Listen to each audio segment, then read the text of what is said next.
Hey, everybody. Welcome to Comic Book Curation. I am Polydub, and joining me, as always, Inquisitor 8.1. Quiz, how are you? I'm okay. Are you Ranting Monkey now? Are you trying to channel Ranting Monkey? I'm trying to channel Ranting Monkey. I'm trying to channel his audience here. How about that? Well, yeah. They'll sense that Monkey is elsewhere and go there. We're also joined, as always, by Jack. Jack, how are you? I'm good. Good. How you guys doing? I'm still sick and dizzy, but whatever. Gonna power through. Isn't that what Hillary Clinton said she was doing during the campaign? She was powering through. Well, did you faint and hit your head or something? I came near falling over, but unfortunately I didn't have fortunately I didn't actually fall over, but then again, even if I did, I wouldn't have had a bunch of security guards to hold me up and drag my lifeless corpse into a waiting van. Hey, I'm with her because I'm not depressed and I don't want to accidentally commit suicide unexpectedly. Yeah. Was it a van or was it a limo? I think that's partly the reason why I was kind of angry about it. I think it was a van, wasn't it? It was a sliding side door van, no? Is it a van or an SUV or something? I don't remember. But I don't know. If you're carrying an old lady into a van, that looks really suspicious. Well, man, there was nothing suspicious about it except for like in and around, Hillary trying to look alive herself, because she had her female assistants and she had her male dark suit security guards, and they were all like trying hard to Weekend at Bernie's her into the van. That was rough. And already we have Hey Dude 77. This is Kyle and Mustafa here. Hey guys, how's it going? So, hey fellas. This is our Rest in Peace Stan Lee stream, because what we're not going to do one, of course we're going to do one. Stan the Man Lee. We had to do it, and if you've seen the thumbnail already, hold on, let me put the thumbnail up. I tend to like to do sexy comic book girls because sexy comic book girls are sexy. I think that's enough of an explanation and justification in my mind. But I couldn't do it this week. I just couldn't do it. So I did Sad Spider-Man at a Gravestone, because that's genuinely how I feel. Kind of left without words. It's just sad. I hope to make it up to 95 myself, if not longer. It's not like the guy didn't live a long time. Can't say he went too soon. I think he went too soon, but if you know what I mean. The major thing about that is not necessarily the age he lived to, which is a venerable age. It's not the life that he did lead, which was great. Filled with inspiration and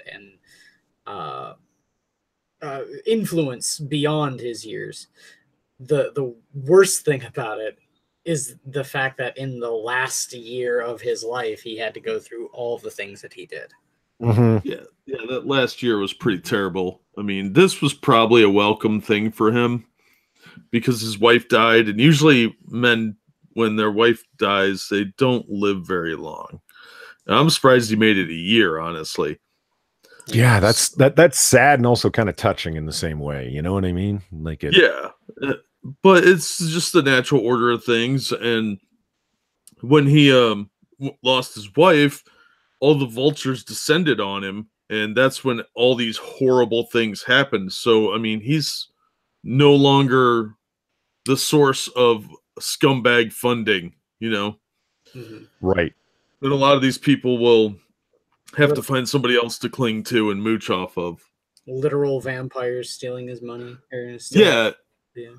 And his daughter sounds like a real piece of shit too. So unfortunately, yeah, it kind of does. The best I can come up with is I hope she's being unfairly maligned or misunderstood, but it doesn't seem that way. But I can hope, I guess, because you wouldn't like to think to your own daughter, it. Yeah, well, I'm a bit of a cynic, as you know, so I don't know. I think if somebody is released from suffering and pain, they're better off. But it's such a tragic situation because all the things this guy did, like Kevin Smith went to bat for him, and that was about it. So it took so long to get these freeloaders away from him. I think that just kind of took it out of him. You know, he said in that court testimony he just didn't want to wake up. So I think he was ready to just surrender up and be done with things. Well, okay. If he said, I don't want to wake up, which is worse, man? Going through all that or being a Limp Bizkit fan? I don't know which is worse. Oh, what? That's fairly comparable. What the fuck, man? We're having this somber moment, and you know, just being more memorializing the man. And tension with jokes. Well, what's worse, Linkin Park or Limp Bizkit or Nickelback? Limp Bizkit all the way. Oh, well, okay. Now you got a contender. I mean, yeah. Nickelback is pretty horrible. Yeah. Well, they're consistently horrible. Yeah. One of the things that you see, like, okay, so who's worse than the people that were trying to quote help him, but at the same time they're helping themselves to his money, or attempting to, right? Yeah. Or the people that barely knew who the guy was, have never read any of the guy's creations, or unaware of the extent of his career, or just aware basically of his fame, and then take to Twitter the day they find out he dies to malign the guy as a racist, misogynist, sexist, homophobe, biphobe. That was coming up a lot on Twitter, biphobe, for Stan Lee.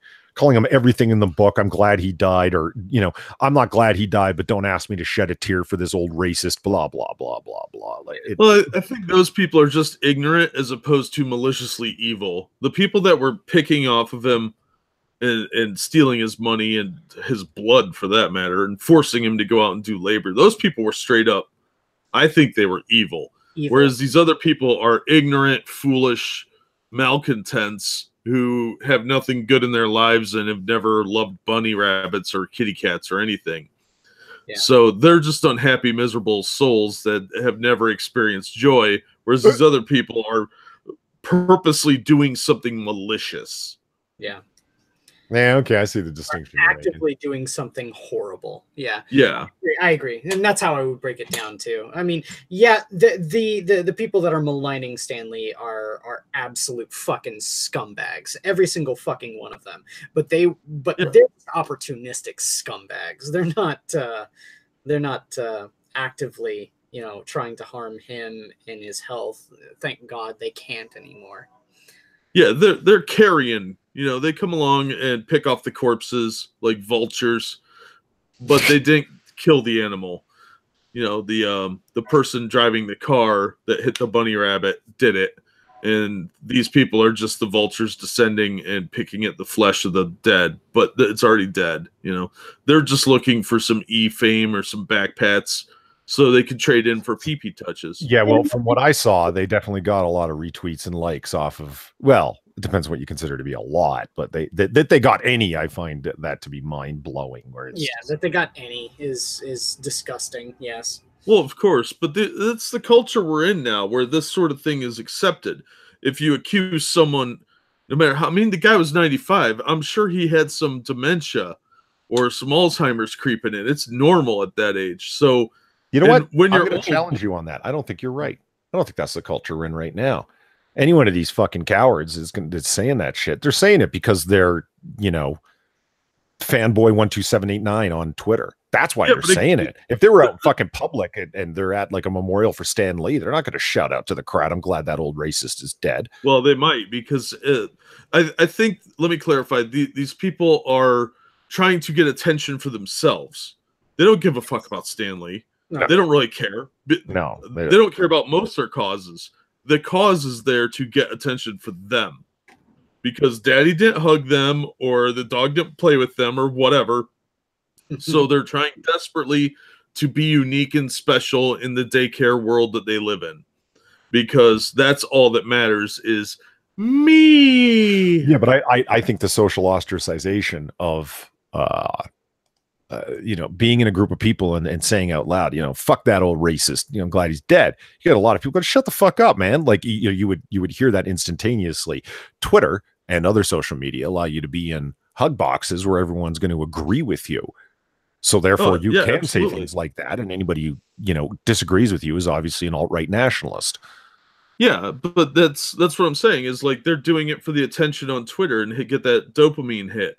That because they exist in the broader cultural sense, whereas as nerds we know more about Stan Lee, we know who he is, and they don't give a fuck about that. They're there for the backpats, saying, "Yes, you're right. Oh my god, he is such a monster."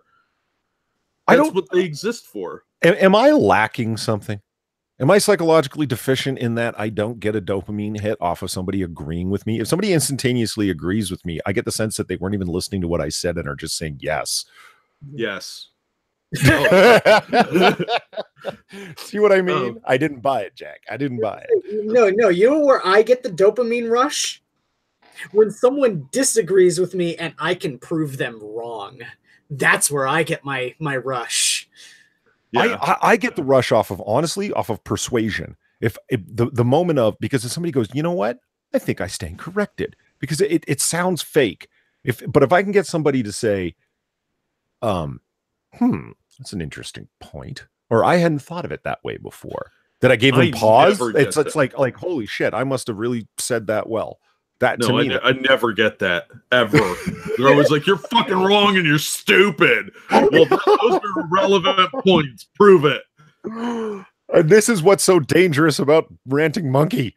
The guy can.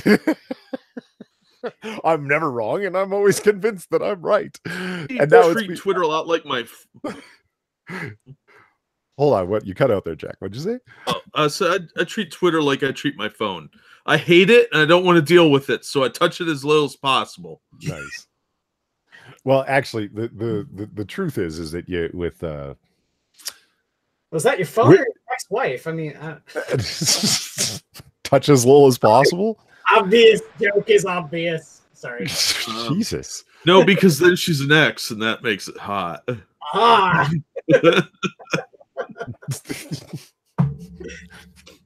The problem, the reason why Polly right now. I'll tell you the reason why Monkey and I argue so much is he takes such bizarre positions, like wrapping on Christmas presents is bad. Like, what am I going to do? Not argue with him on that? It's like, what are you talking about? It's bad. Opening a Christmas present is a waste of time. You actually took that position, Monkey. Of course, I'm going to argue with you. I mean, I'm kind of with him on that, because when I wrap things, I wrap them in newspaper. Yeah, but you have made it clear that you're an exceptionally lazy man, and that you do things in the laziest. It's not just lazy; it's completely impractical. Like, what is the point of paying money for paper that people are going to rip apart? If you wrap it in newspaper, there's potentially something educational there. In one of today's newspapers? Not bloody likely. Well, I mean, there's comic strips, or you can read Dilbert while you're unwrapping, stuff like that. But I'd prefer just to get my gifts in a plastic bag, which I always ask for money. So I'd be like, "Oh boy, money," and then I can just go shopping. See, look at the consternation on Kyle's part here. This is Kyle's like, did Monkey actually take that position? Yes, he did. So like, I had to argue with him. That's not a Christmas present, Jack. That's a drug deal, dude. Whatever. You just because it happens in the winter and there's white stuff around doesn't make it not a Christmas present. Okay. Let me ask you this: with all of these comic books you say you have, Jack, like, why aren't you wrapping presents in like old comic books instead of throwing them out as you claim that you do? I don't throw them out. I give them away or sell them. Oh, okay. I had 100,000 comic books. Where are you going to store that? Do you know how much room that takes up? Literally an entire room. Yeah. Okay. Don't get mad at me. I had to get rid of them. And now that I got back into it, I'm like, fuck this. I'm going to keep 2 boxes and that's it. I have 2 short boxes. When they're filled up, that's all I keep. I might expand to 3 in 5 years. You know something I was surprised at, speaking of comic books, and to bring it back around to Stan the Man Lee. Quiz and I were talking with some people in Discord the other day. Last night, in fact. One. What's that? Strike one. Yeah, I know. Discord is evil. I get you. That's right. You're on Twitter. Don't complain. That works. Whatever. Yes. Ain't nobody running a Dachshund server on Twitter. No. Right, Kraut? Right, Kraut? Or you could be like Remfamous attempting to dox everybody online, and it's like, right, nobody's ever doxed anybody in Comicsgate on fucking Twitter. Come on now. You got fucking late night comics attempting to fucking drop everybody's fucking DM conversations in bits and pieces. Ugh. That's why you never say anything in DMs that you won't say out in the open air. Well, that's a fair enough position. I don't understand why people are willing to talk so much trash in DMs. I don't get it.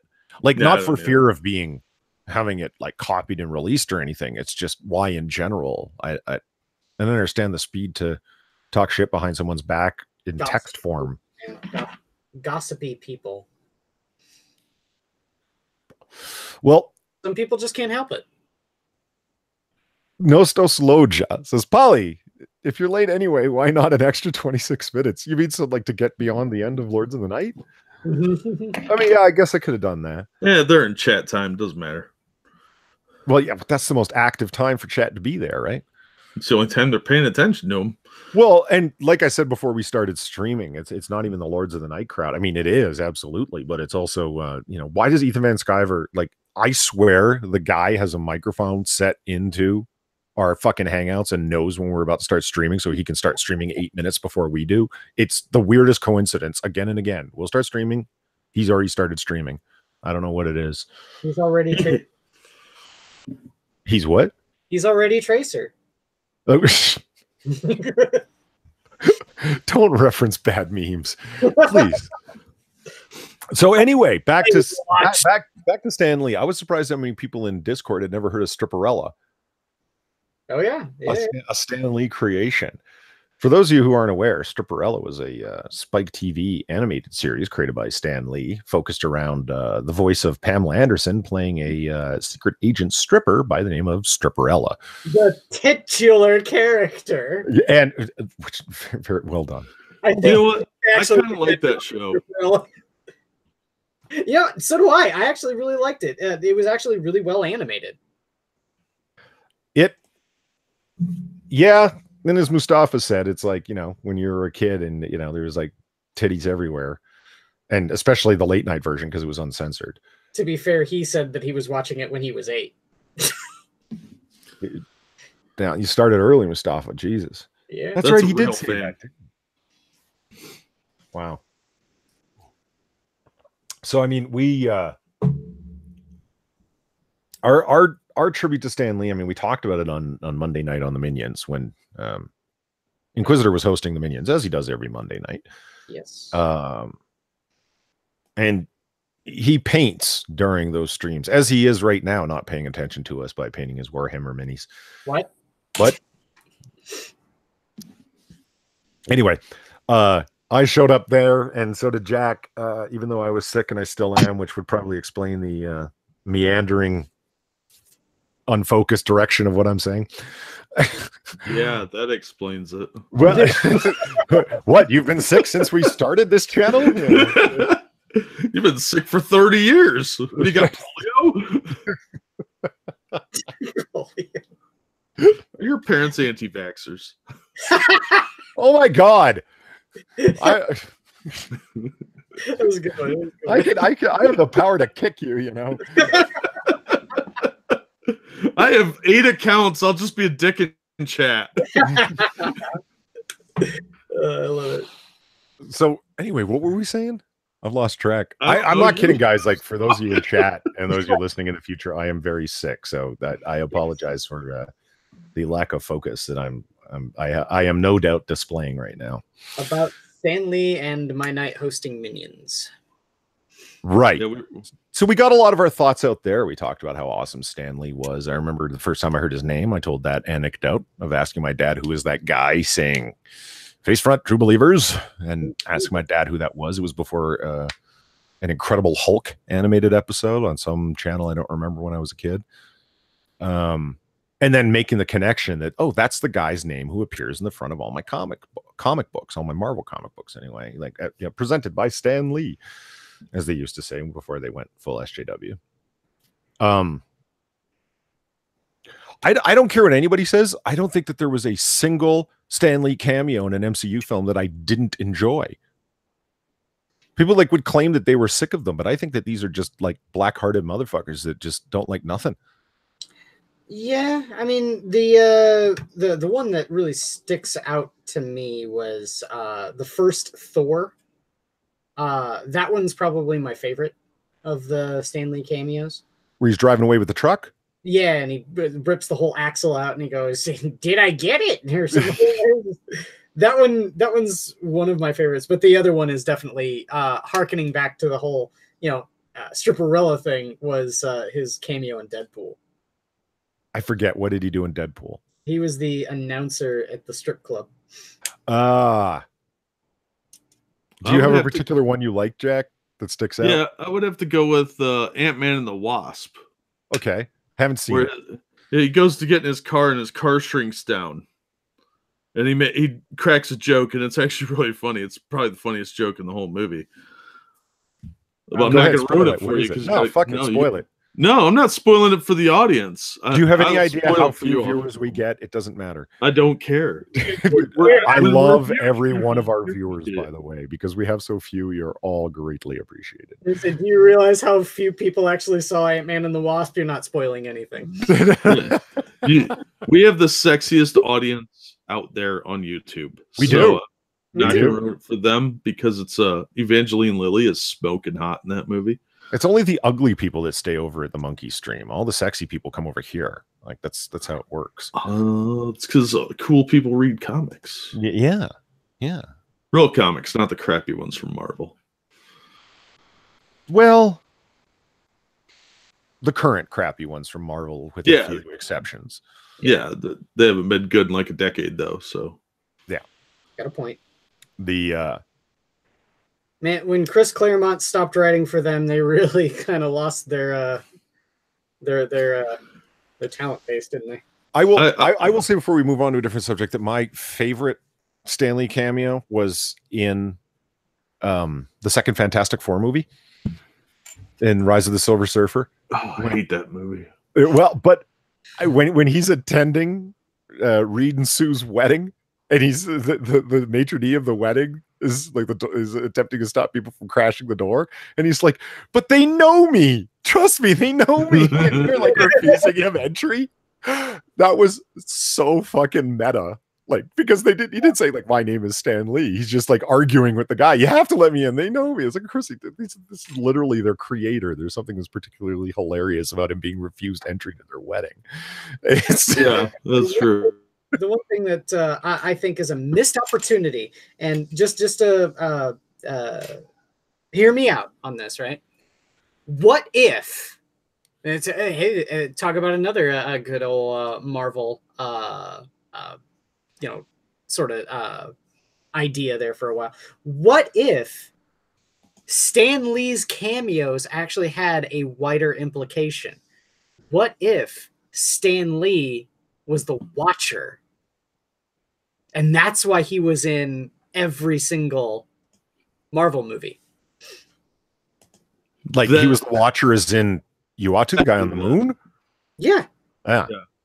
He just kept on coming down, and that's the reason why he's in every single movie. And that's the thing, is that, it didn't have any constraints about time and place either, because, I mean, he was in Captain America: The First Avenger, which is during World War II. And that is true, because he was the same guy, right? Like, he was the same old Stan Lee, but it was in 1942, I'm going to say. I think. Yeah, I mean, that would be a really cool thing for them to do as a tribute to Stan Lee. I don't think they'll do it, but it would be awesome, because we haven't seen the Watcher yet. Yeah. Oh man, I remember that's a character I love, like, because they were able to do so much with him, considering that his whole point is that he doesn't get involved. So it's like the non-committal, non-interfering guy who interferes on occasion when he breaks the rules, right? But yeah, he's the Captain Kirk of bald guys on the moon.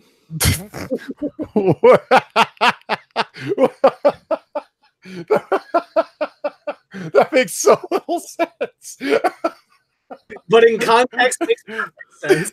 He's the Captain Kirk of bald guys on the moon. like that's such a big group to pull out of, all the bald guys on the moon. Don't overthink the analogy. I just came up with it. Yeah, I mean, he was supposed to. Does Captain Kirk break the Prime Directive, huh? Every week. Not as often as people think. It's like Kirk doesn't bet as many green chicks as people would think. Like that only actually happened once. But anyway, The Orion slave girls, right? yeah. It was actually what's his name that was making out with an Orion slave girl in the pilot, Jeffrey Hunter playing Captain Pike. But that wasn't even an Orion slave girl. That was a fantasy. It was a double-layered fantasy of a girl as an Orion slave girl. But anyway, we're not. And let's not forget that episode had bald guys that were probably on a moon. And they were bulbous-headed bald guys. That's true. Now, wait a minute. I thought you didn't know Star Trek. That was a pretty obscure reference for you to have made, Jack. I've seen the show. I mean, if you haven't seen The Cage, you haven't seen the show. Yeah. All right. I can't name any tribbles, but I've seen the episode. Something tells me that Jack is a secret Trekker and just doesn't want to admit it. What is it? Hold on. In the post-credits for Guardians 2, he's talking with other Watchers. Who, Stan Lee? Oh, that's right. That's right. They do show the Watchers in that. At the end of Guardians 2? Yeah, in the post-credits scene. I saw that in the theaters. I don't fucking remember that at all. Yeah, neither do I. That's weird. Yeah, he's wearing a spaceman suit and talking about how he's like lost or whatever. Yeah, but he's wearing like a cosmonaut suit, right? Yeah, something like that. Huh. And in one of those, they had shit! I was supposed to DM Dax, wasn't I? Fuck. Oh, well, go ahead and get that now. Immortalized for all time, by the way. Yeah, they've worked in some pretty obscure characters in the background, like the cosmonaut dog that could talk. Yep, and then Howard the Duck. Yep. The best thing about Howard the Duck, though, is the Marvel DC crossover, the Amalgam series, because they did Lobo the Duck. Yeah, that was pretty funny. Talk about a comic that nowadays you just can't get. You will not get a copy of that. Yeah. The trade paperback sells for $200. Yeah. I'll find it in a quarter bin someday and be like, nah, I don't want it. Have you guys been keeping track of the cost of the Batwang edition? No. I know it's pretty high. Oh, Jim Healis has to show up just when I say Batwang. I'm trying to convince him we have class. Fuck. We don't have any class. Don't lie to the man. Never had class, Polly. This is the rest in peace Stan Lee. And let's talk about the Bat Deck. From another company. That. Did you guys ever? Speaking of another company, did you ever actually read if Stan Lee created the DC? Did you ever read it? Polly, here, hold on. Everybody's cutting out. What's going on? Oh God, yeah, I heard it. It's Chrome. I was gonna say here, it's going on camera here in a second.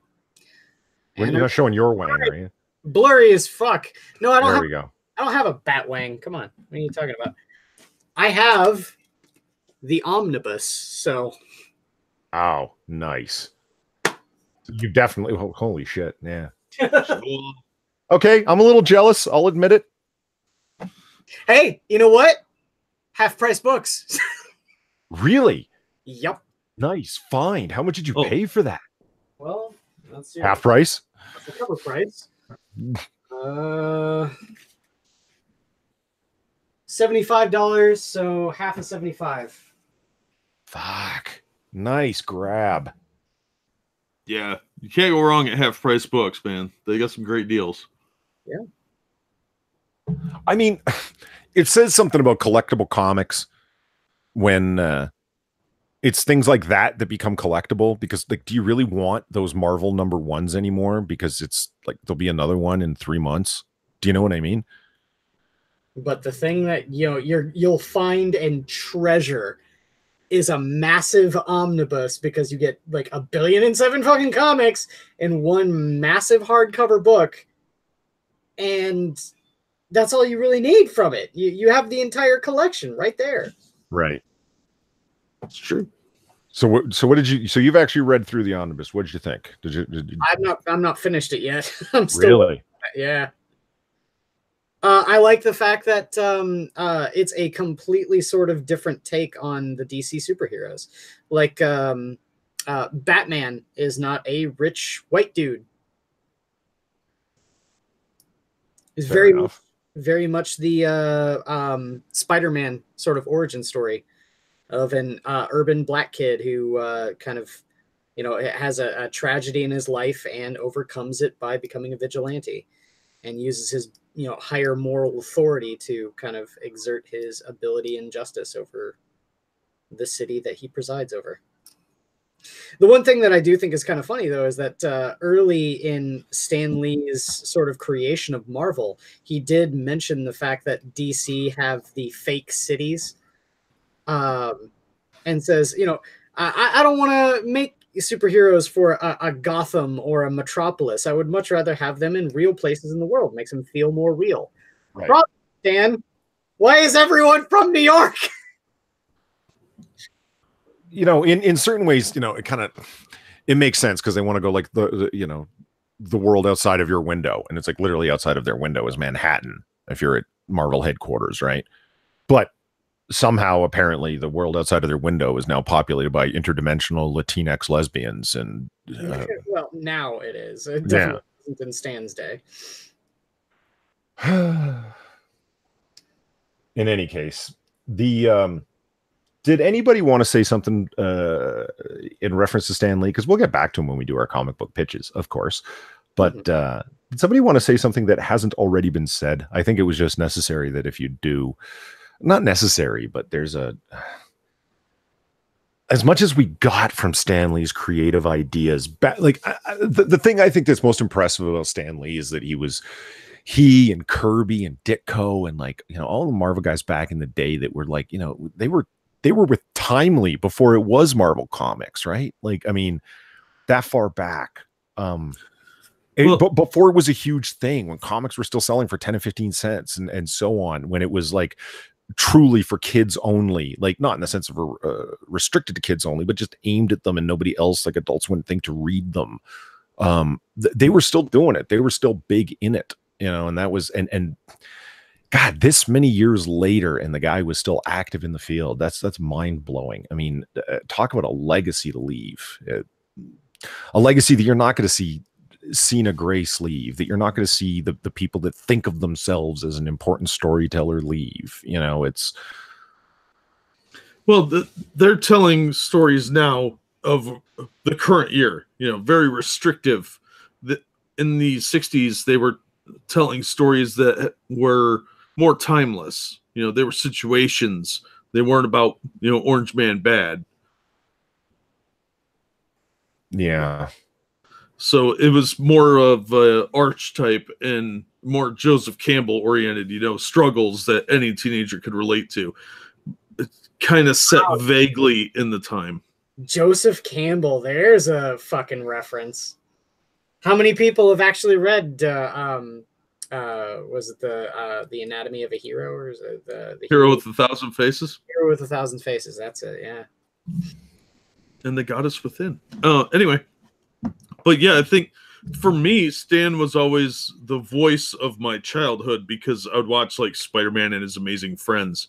And you'd hear this enthusiastic guy come on and introduce it. He was excited and jazzed about the story, which drew you in. I didn't read Stan Lee for several years after I started reading comics. So it was more, because I read a lot of his work in the old Marvel tales. They were just reprints. So it was more hearing that excited voice of your grandfather or uncle that was trying to get you jazzed, excited about doing something or watching something. Mm-hmm. That's how I remember Stan Lee, because that's what I was exposed to. We saw him more as a personality than as even a writer, because I grew up in the 70s and he had largely quit writing by that point. Yeah. I was going to say that's a very good thing to bring up too, is the fact that while he is this prolific creator, he's not really known for being a writer. he was known for not necessarily being the guy behind the creation of even, most people's favorite stories. It's the fact that he created the character that allowed other creators to write their stories. And he came off by promoting their work with boundless and endless enthusiasm. Yeah, and if you go back and listen to like the old serials for the Shadow, people remember the intro more than the story. And Orson Welles was doing the intro. Who knows what evil lurks in the hearts of men. People remember that more than the actual story, because the stories were kind of formulaic, and Stan's personality really carried over into the other works that they were doing. And I think that's what most people, especially my generation, remember him for. Yeah, he created the characters, and that was a springboard for everybody else, but you really remember him for the presentation aspect. And I respect a lot of what he's done, but his writing was aimed at much younger audiences than modern readers. And as we get older, we get a little further away from that. But that's how I've always seen it anyway. You know what I find funny is that you talk about like Spider-Man and His Amazing Friends, right? Which I think is a great series. And people will say, well, I remember when I was a kid, talk to certain people in Discord and stuff, and they'll talk about, well, I remember the 90s Spider-Man. Okay. I went and grabbed a complete copy of all 5 seasons of the 90s Spider-Man animated series. And it's good. I do not find them remarkably different from each other. Like, if you can, like, it's not like the one from, what was it, 83? I'm going to say Spider-Man and His Amazing Friends was from 83. Yeah, it was the early 80s, yeah. It presents the characters like in their interpersonal relationships, if you will, in the same kind of hokey fashion. It's not like all of a sudden that there was like deep enthralling stories that had become mature and complex. Like if you enjoy the 90s Spider-Man, there's every reason in the world you should enjoy Spider-Man's Amazing Friends. Look it up on YouTube. Yeah. Ooh, Cynical Lindsay's here. Hey. Oh, and Chaos is here. Oh yeah, I saw her earlier. That's right. Hey, Chaos. The Spider-Man and His Amazing Friends, I think a lot of people don't like it because it's the animation of the time. It's the hokey animation of its time. I guess, but the 90s animation is jerky as fuck. Oh yeah, like, it's not very good. Like what is it? Like 3 frames a second at the most? Like it's a nostalgia thing. You remember the one you enjoyed as a kid. Yeah. Well, okay, but now you say that. But I didn't enjoy Spider-Man and His Amazing Friend. Like, that was before my time, but I still ended up watching it later on and liked it. So what is there, like an adopted nostalgia? No, I think some people just play favorites to the one they were introduced to as a kid. Okay. So, if you go back and look at some of the 90s stuff, yeah, it was pretty low budget, but all of it was like the 60s, I think it was like 68 or 70s. Spider-Man's one, whoo, boy, that was horrific. But I saw those as a kid too. And you go back and watch the Electric Company Spideys. Wow, those are creepy. You know, oh, okay. So here's a sign of how old I am. The Electric Company was a PBS show. Okay. And they would do these little segments of Spidey super stories or something like that. They're all on YouTube, or at least most of them. Spider-Man never spoke in any of them. So there'd be like little word or thought balloons sometimes, but he would always solve some crime, and they were weird. Like Morgan Freeman was in one of them. Yeah, I'll try and find one and drop a link. What the hell is Spider-Man doing on PBS? Like, how'd they get the licensure for that? They were trying everything they could to get the comic characters out there. Yeah. And Lindsay says, I saw a couple episodes of the Spider-Mans from the 70s. I think it was actually from the late 60s into the early 70s because it ran for a few seasons. I got a complete set of the original series from perfectly legitimate sources online. Yes. And I watched them through, and there's a lot of, because it's original cell animation, right? Which is expensive to, run a show off of, right? So there's a lot of repeats, like the same scenes of Spider-Man swinging through the cities, but all the stories were different. They were stylized. I liked them. I enjoyed it more than the repeat animation is easier to deal with than the super jerky 90s animation. Well, I'll tell you this much about the 90s animation, right? They realized their competition. They had to have. So no matter how great it was, and remember the 90s animation, they were billing it by the fact that it had CG scenes. They were hybridizing 2D and 3D animation. You know, every single time that Spidey would web sling, it was all 3D animated. But they had to have realized that there was no way they could compete with the Batman the Animated Series. So Yeah. they just had to do, you know, what they had to do to get by. I mean, X-Men was in the same boat. There's no problem with admitting that you're the number 2, which X-Men was, when number 1 is fucking Batman. Yeah, but nobody wants to be the silver medal. I mean, just ask my ex-girlfriend. Just, you know, because if she's like, do you love me? And I'm like, you're my silver medal, baby. Then she knows where she stands. And You didn't actually say that to her, did you? Yeah, we were on the way out. Don't worry. You Even trying better, to help her out the door? What the fuck? I said it after sex.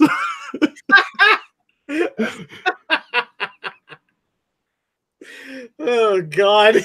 Yeah, good God. When she introduced me to her parents, she said, "This is my boyfriend. He's crass and abrasive." Well, to be fair. Yeah, she wasn't wrong. It's just an asshole thing to say. Her dad liked me, though. Maybe you liked your being crass and abrasive. Yeah, it was one of my selling points. There you go. But yeah, I threw a link in of one of the electric company videos. It's in our group chat, and it threw it in the regular chat. Oh man, they're really 70s. But you know, it's for a kids show, and they were great. I saw every single one of them. I'd watch the Electric Company just for that, and 3-2-1 Contact I would watch for the Bloodhound Gang. Fuck yeah. I don't know what you're talking about. All right, so shut up, old man. I don't. I'm sorry. Here we are. I need to believe your black ass doesn't know about Bloodhound Gang. Come on.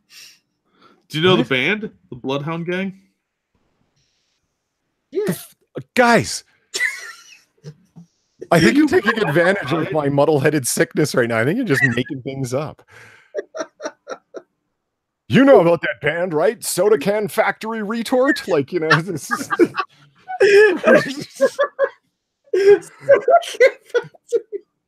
just to see if I'll go, yeah, I know about that. All right, so... Oh, God. Holly on things. There's another link. That one's for the Bloodhound Gang. The 70s were great for weird, stupid TV shows. I know what you're talking about. Well, okay, Peter knows what you're talking about, Jay. Let's move on to something where literally nobody knows what they're talking about. The Mary Sue. Good survey. I like it. Very okay. Here it is. Venom has outgrossed Justice League. The gays shall inherit the comics.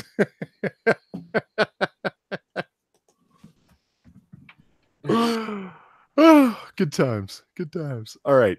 So Canada, what are you doing? What are you doing, Canada? You should have fucking found in judgment of the honey badgers. Seriously. what? No, it's Canada. They're always wrong. The honey badger brigade, Right. was suing The Mary Sue. because of the whole thing. Yeah, and they got kicked out of the con. Yeah. Yeah, they lost that suit, and they really should have won. Because Do you think it would have like dismantled the Mary Sue had they won? I sincerely hope it would have. I don't think the Mary Sue makes a lot of money. Yeah, I really like Princess Weeks. This is written by Princess Weeks, who's one of my favorite authors at the Mary Sue. I refuse to call her like a journalist or anything of that sort. She's just an author. And she's an angry, bitter lady. And I love the idea of like it's outgrossed Justice League. Like Justice League was a big underperformer for them. Yes. It didn't do. I mean, like, and it doesn't matter what Justice League really doesn't matter what Justice League grossed, because the amount of money that they spent remaking it when help me out here, guys. Joss Whedon. When Joss Whedon came on, because they had to pay his director's salary plus all of the reshoots he wanted to do. Plus, how much did they spend on CGIing out what's his name's mustache? Not enough. Too much. Yeah. I mean, that's, for those of you who don't know, that's the why didn't they just tell what's the actor's name? Help me. Cavill. Henry Cavill. Henry Cavill was doing a why didn't they Mission Impossible movie at the time and had a mustache for that film, and they wouldn't. The people, the producers of the Mission Impossible film wouldn't allow him to shave his mustache because they were still in filming. Joss Whedon wanted to reshoot certain scenes with Henry Cavill playing Superman, of course. And so they had to film him with the mustache and then CGI it out later. And they spent millions of dollars doing it and did a job where he ended up looking like, creepy nightmare mouth instead of like normal Henry Cavill. It was, and the point is that the overhead of it was so huge. It's like the story with Soilo, a Soilor story. The background costs and the overhead costs were so dramatic, it doesn't matter how little they made. It made it even worse because they had to pay 2 directors' fees and reshoot 80% of the movie. So it, Yep. Yeah. So anyway, let's find out why the gays shall inherit the earth, which will mean shall inherit the comics. Sorry, not the earth. I'm sick. Never mind. Venom, which is with its delightfully fun homoerotic subtext and social justice. Get fucked. I didn't, not even the first sentence. You can't wait to the end of the first. No. Homoerotic. You are fucking stupid. You've heard this before, though, right? Oh yeah, I read a whole fucking article about it on our show. Yeah, we talked about this before, right? No.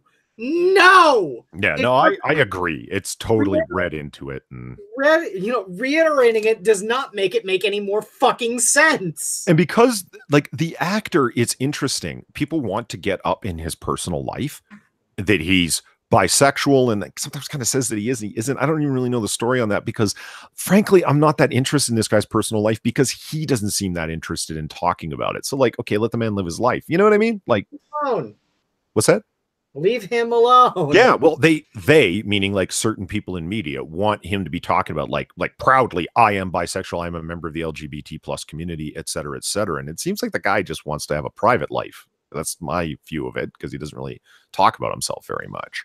But they won't stop. And if he's in the film, there must be homoerotic subtext, right? So Venom, with its delightfully fun homoerotic subtext and social justice warrior protagonist, has just surpassed Justice League's worldwide box office with a current total engrossing $673 million. In comparison to Justice League's, I pre-apologize for all of my muddled words and muddled thinking. Cold medications are a bitch. Well, that $15.6 million difference may not seem like much. It's also held up against the fact that Venom took around $100 million to make, while Justice League took $300 million. Venom took more than that to make. Number one, it was also coming on the heels of a number of failures for that studio. Justice League took a lot more than that to make. So, Princess Weeks, your research sucks. But what do you expect? She's here to talk about social justice things, right? Well, and what do you expect from someone named Princess Weeks? Yeah. I mean, it was a glorious time when Black Panther had just come out and she was publishing like 4 articles a week and jamming Black Panther into every subject matter she could. Those were the good old days. What accounts for the success of Venom rather than Justice League really comes down to fans and the fan response. As someone who didn't dislike the Justice League to the degree that others did, for me, there was no denying that for the first time its members came together on screen. It was a subpar delivery. Even for those who have defended the DCEU have had mixed reactions to the film. Whatever. You're a mixed reaction. Yeah. No, she gets nothing but vitriol, and deservedly so. Her cats like her. Well, yeah. Yet critics can't be blamed for the disparity because on Metacritic, Venom has a 35 and Justice League a 45, so it's not as though we're singing Venom's praises. However, the difference was that many did say it was still fun, and the queer subtext between Eddie and Venom... Get fucked! It wasn't the queer subtext between Eddie and Venom. It would be Eddie and the symbiote, because Eddie and the symbiote together make Venom. Became a big topic of conversation amongst you and your fucking idiot friends online and nobody in the real world, princess.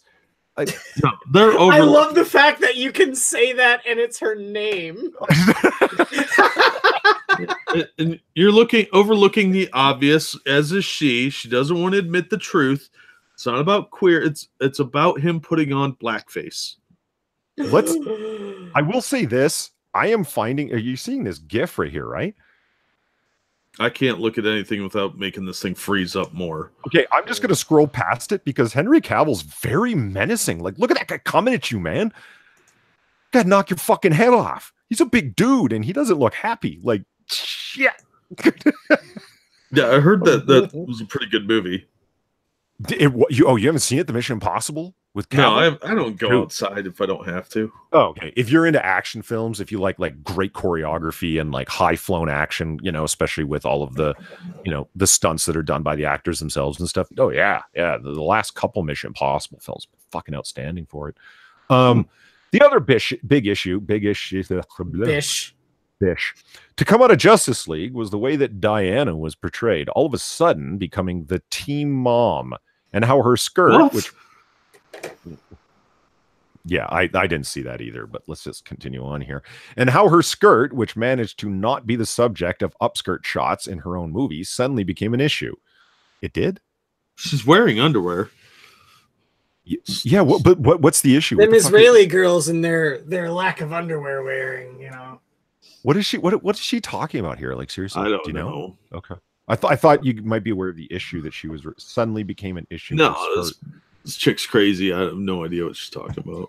She lives in an entire delusional fantasy, dude. It's called the Mary Sue. Okay, why do we keep coming back here? I have a further point of confusion. Perhaps you can enlighten me. Venom gave us the turd in the wind erotica. What the fuck?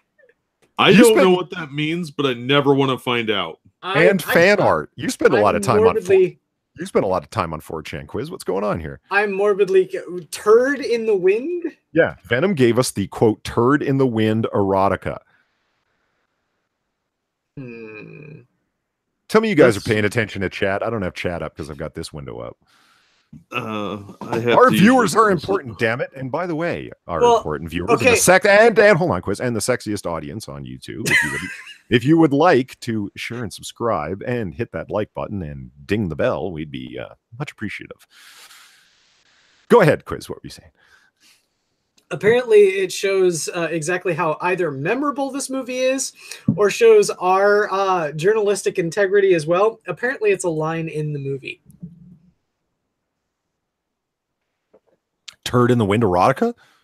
No, the line turd in the wind is a line in the movie. Venom? It's said somewhere in the movie. That's ridiculous and silly. These people are dumb.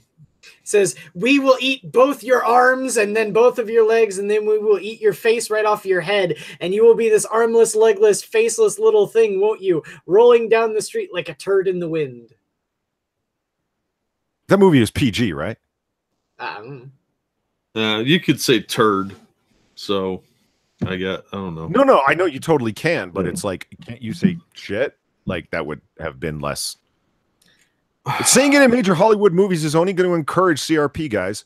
Well, at least he didn't say poopy or something like that. Something weird. You're a duty head, Jack. Yeah. Venom, the scariest one alive. I'm gonna eat your face, you duty head. All right, let's go on. Now, apparently somehow this ended up becoming erotica. So let's just assume that it did in the weird corners of the internet where Princess Weeks hangs out. Hold on. Let's just say let's break it down. Eat both your arms and both your legs. Have you never heard of nugget erotica? Let's move on. This is let's do. Justice I League don't gave want to know. Justice League gave us glimpses of good movies. Now, mind you, Justice League had inherited the sins of a universe only held up by Wonder Woman and a solid B for Man of Steel for some people. From some people. Well, as I've argued here and on Lords of the Night and on Monkey in the Morning stream, Batman v Superman: Dawn of Justice is a superior film to Dark Knight Rises, and I will do so again if necessary. What Venom did was choose to have fun and hope that the audience would come to see it for that alone. And for once, that strategy worked because the movie decided to be gay as hell. Oh my God. The movie didn't decide to be gay as hell. She is gay as hell. This is man, this is like reading from The Root. You know they're fucking with you. No, I don't think they are. That's the problem. I think they're serious. Well, I think that she is enjoying her shit entirely too much. You know, we've used the phrase before, the fart huffers. This screams of a fart huffer. Absolutely, yeah. Okay, I say that's the key thing because throughout all the major Marvel universes, major movie universes, including Marvel, DC, and more, people have been thirsting to see a queer superhero story. Have you been thirsting, chat? Have you been thirsting for the queers? Are you try to sound less like Medicare there, Polly? You took entirely too much joy in saying that line. Yeah, that was creepy how much you sounded like Medicare there. Well, Deadpool plays with the concept for the most part. All the opportunities for needed, mind you, queer content were left on the cutting room floor and kept on the press tour when people would ask about it. You mean you and your buddies, your weirdo, creepy fucking friends? Yeah. They're the only ones asking these stupid questions. I know. Was Venom groundbreaking? No. Period. Stop. Like she just said there. Was Venom groundbreaking? No. That shouldn't be a comma there. That should be a period, right? Right here. There should be a period. Yes. Hardly. Was that a joke off of Tom Hardy? Nah, she's not that clever. No. But that just shows how starved we are for content and how having just some of that subtext at the forefront of a movie like this was important to so many people. Plus, again, it was fun and didn't try to do anything deeper than what it was. Okay, princess. Seriously, princess. Real talk. Go to fucking Boys Town and watch Funny Girl. You'll have plenty of your read-ins to fucking queer bullshit all you want. You don't need to sit there and try to read it into fucking Venom, all right? In doing so, it managed to actually highlight all the things that made its characters, that made the characters it was playing with interesting. Tom Hardy really acted his butt off as well, committing to the silliness. And if anything, he deserves more props than he's getting for being able to sell all the really fun aspects of having your body hijacked by your space ooze boyfriend. Oh, fuck you. Fuck you. Like, okay, first of all, if you want to see Tom Hardy act his butt off, check out The Revenant. Because what's going to happen is you will see a contrast between people telling Leonardo DiCaprio he's a good actor and him just grunting and grimacing on screen and consider it acting. And you'll see Tom Hardy actually acting his butt off and really convince you of the person he's pretending to be. Don't get me wrong. I love Leonardo DiCaprio, depending on the role he's in. But in The Revenant, it's sad. Tom Hardy rocks. Just saying. Yeah. I also really liked Tom Hardy in Mad Max. Yeah. Yeah. I didn't like him as Bane, but that was a directorial fail in my opinion. Yes, it was. Clearly it's not the fault of the actor because we've seen a lot of evidence that Tom Hardy can act like a motherfucker. So it's really a directorial fail. Do you think then if they had just redubbed him, it would make the film better? Redubbed him with Tom Hardy? Yes. Yes. Like had Tom Hardy sitting there saying those lines instead of the burn voice. Yes, I do. Yeah. I do. I think it would have made the film better. I still don't think it would have made it a bit better than Batman v Superman: Dawn of Justice, though. Well, I'm just saying because, I don't think necessarily if you watch the movie without the Bane voice, that Tom Hardy has any bad qualities in that movie.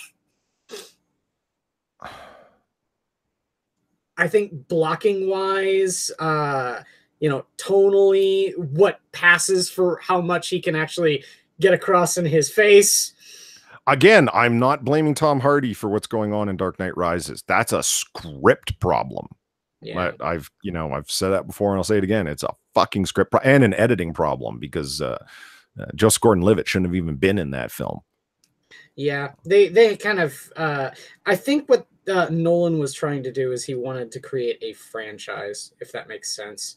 Like he wanted to make a Batman movie, but then make Batman movies after the Batman movie.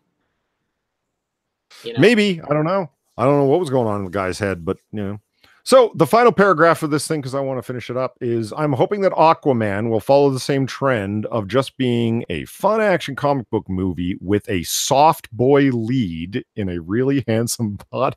No, he is not, because he is going to be marrying fucking Queen, Queen, Water Witch Mira. Help me out like here, chat. It or not, what is a soft boy? What is that, chat? Fill me in. Do you really want answers to these kind of questions? Yeah, I want to know what a soft boy lead is. A soft boy. Because it's somewhere where to say, like, as opposed to that, a hard boy lead, that would sound like something you have in a porn film. It's a hard boy. Hard man lead. Like, I'm looking up soft boy. Your internet browser history must be like an FBI wet dream. When we have, hold on, let me just finish it off and then we can talk about your soft boy fetish, okay? When we have several different comic book universes up and running. You're the one that asked! When we have several different comic book universes up and running successfully in film, everybody wins. What other movies do you expect to outgross Justice League this year, she asks.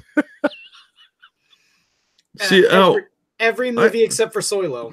I actually think with a little bit of editing, Justice League would have made a great kids movie. Let's just go back once again to goddamn Henry Cavill menacing the hell out of the audience, looking like he's gonna bust someone's face open. Holy shit. Okay. So a soft boy, according to Urban Dictionary, is similar to a fuck boy without the cocky attitude. The soft boy will butter a girl up by appealing to her emotions and showing a sensitive side long enough for her to sleep with him, whether or not he actually cares about her or not. So a soy boy. Male feminist. Male feminist, yeah, soy boy. Sounds like a rapist to me. Yeah. Okay. Yeah, Jim, a soft boy, a feminine-looking male who isn't particularly masculine and likes cute things. Do you think Tom Hardy fits the role, like his facial features of being not particularly masculine, feminine-looking? Does that fit him? He looks like the kind of guy that got hit in the head one too many times, so I don't know. He's the sort of guy that looks like he could rip your arms out of their sockets and beat you to death with them. Yeah, if anything, he's got that Tom Hardy, I would say he's got that Clive Owen look of might have been an amateur boxer. Yeah, like just as likely to punch you in the face as he is to like shake your hand. Yeah, and nothing wrong with that. Like, it's just, as opposed to like George Clooney looks like he's never lifted anything heavier than a 5-pound box. Like, Yeah. I always thought George Clooney looked like the kind of guy that'd walk up and be like, "Does this rag smell like ether to you?" Okay. Now that I've got to chat back, I can interact, at least textually. So we wanted to talk about the happenings. The happenings. That crappy movie with Mark Wahlberg? The hippie haps. And by the happenings, Jack, why don't you tell us what's been happening? Oh, well, you tend to not like my TLDRs, so go ahead and summarize. I was sleeting outside this morning, and I just scraped my car off. I know, right? God damn it. Why the fuck is it snowing and... I know, right? I wasn't ready for that. Which happenings are you talking about? My day? Because that's what I'm talking about. Or do you want to talk about the Comicsgate dramas? You mean to tell me that when you kept notes before, you said you had notes before the show, you kept notes on your day? On the snow? Yeah, I'm important. Yeah. Just ask me. Um, I love it. so there was a big blowout on Rakita Law's channel. And Rakita Law, if you haven't watched him, you should do it. It's a good channel. He does a lot of law stuff. He held a debate between Ethan Van Sciver and John Malin versus Englentine and Unranked Chevron over what is Comicsgate, I guess. It was kind of a loose mess. It was like a drippy bowel movement, you know. Some things were happening, but you're not sure what. Jack, probably the easiest way to explain the background of it is that dude, this was a total shit show. You cannot dress it up any other way. Well, I know, but there is like a thing that led to why is it happening? Well, not just Comicsgate in general, but like why they were having this quote unquote debate. Yeah, because Ethan was getting shit for gatekeeping. Right. And that was the accusation. And what went up on I Love Comics channel, right? Which was Comicsgate is dead. Yeah. Yeah. On a big gravestone. A lot of people have been saying that for off and on for a while now, though. So I didn't really pay that much attention to it, but apparently it got under Ethan's skin that people, because of the whole thing with Nurkish and Tim Lim, apparently Ethan said to them that Nurkish had some stuff on his Discord, and he told him to clean it up and get rid of that. And Nurkish was like, F you. So he bailed on a project that he was doing. Him and Tim Lim bailed on Cecil, and Cecil's one of Van Sciver's friends, so it turned into this whole drama thing, and the accusations of gatekeeping, things like that. Well, now, you both know my view on that. Yeah. So the one thing, well, the audience may not, but the one thing I've got to know, though, between all of this, what did Cecil do? Nothing. He was... Okay, we're just confusing our collateral damage. Yeah, he was collateral damage. He Why was just would they do that to Cecil? He was he's really close with close, quote unquote, like online with Van Sciver, and just doesn't want any. Fine, we're separating from Lim and Nurkish. Said fine, we're separating from everything associated with Van Sciver, which means Cecil too. I think it was one of those things where they just wanted to cut all ties to the perception of being Comicsgate. Either that, or they were going to publish under Van Sciver's company. Right. Okay. That's you know what? My suspicion. This is Kyle asks a great question, and it'll allow us to summarize some things for those who don't know. And trust me, there's very little of this lore that you want to know. Yeah, it's a messy thing. It's super messy. Unless you're nerdy and interested in what's going on, it's not necessary to even know a lot of it. This is Kyle asks, what is gatekeeping exactly? Asking for a friend. Okay. Gatekeeping is just the idea that a certain group of individuals or an individual that are very influential within a market or within a company either allow people they like or are like-minded with them to come in and stop people from coming in that aren't like-minded. That's the notion. Yeah. They're like, they control who's in the clique or the clique. You know, they guard the gate of who's allowed in and who's not. Yeah, it's literally like a gated community. Certain people can come in, others can't. Now, Ethan Van Sciver, who's a big name in comics and in Comicsgate, has been accused repeatedly of gatekeeping, meaning who is this guy to get to say who is a Comicsgater and who isn't? Who you can and cannot associate with. Right. And he was accused of getting a big head and thinking that he actually had the authority to say that. And there's certain people that are seeing Ethan as the big kid on the block, which in a lot of ways he is. Like the person of the highest reputation. Not reputation. What's the word here, guys? He's the most famous. Yeah, the highest profile. There, you know, he's got the highest profile and the most attacked in garbage tier media of all of the so-called Comicsgaters, with the possible exception of maybe Richard C. Meyer. Therefore, you know, any shit that's flung at Comicsgate generally, if anyone who's writing a garbage tier article about Comicsgate, and you can test it yourself, just go to Google, DuckDuckGo, whatever you use, and type in Comicsgate, you will see Ethan Van Sciver's name over and over and over again, even if he's got nothing to do with particularly what they're talking about. He's the name to name. So people like, you know, 25-year veteran of the comic book industry, Ethan Van Sciver, has been accused of being blah, blah, blah. He's been accused of everything under the sun, from being a white nationalist to a Nazi and everything else. And this is one of the reasons that Van Sciver went to Nurkish and said, hey, look, there's all this shit going on your Discord that's really, really rancid.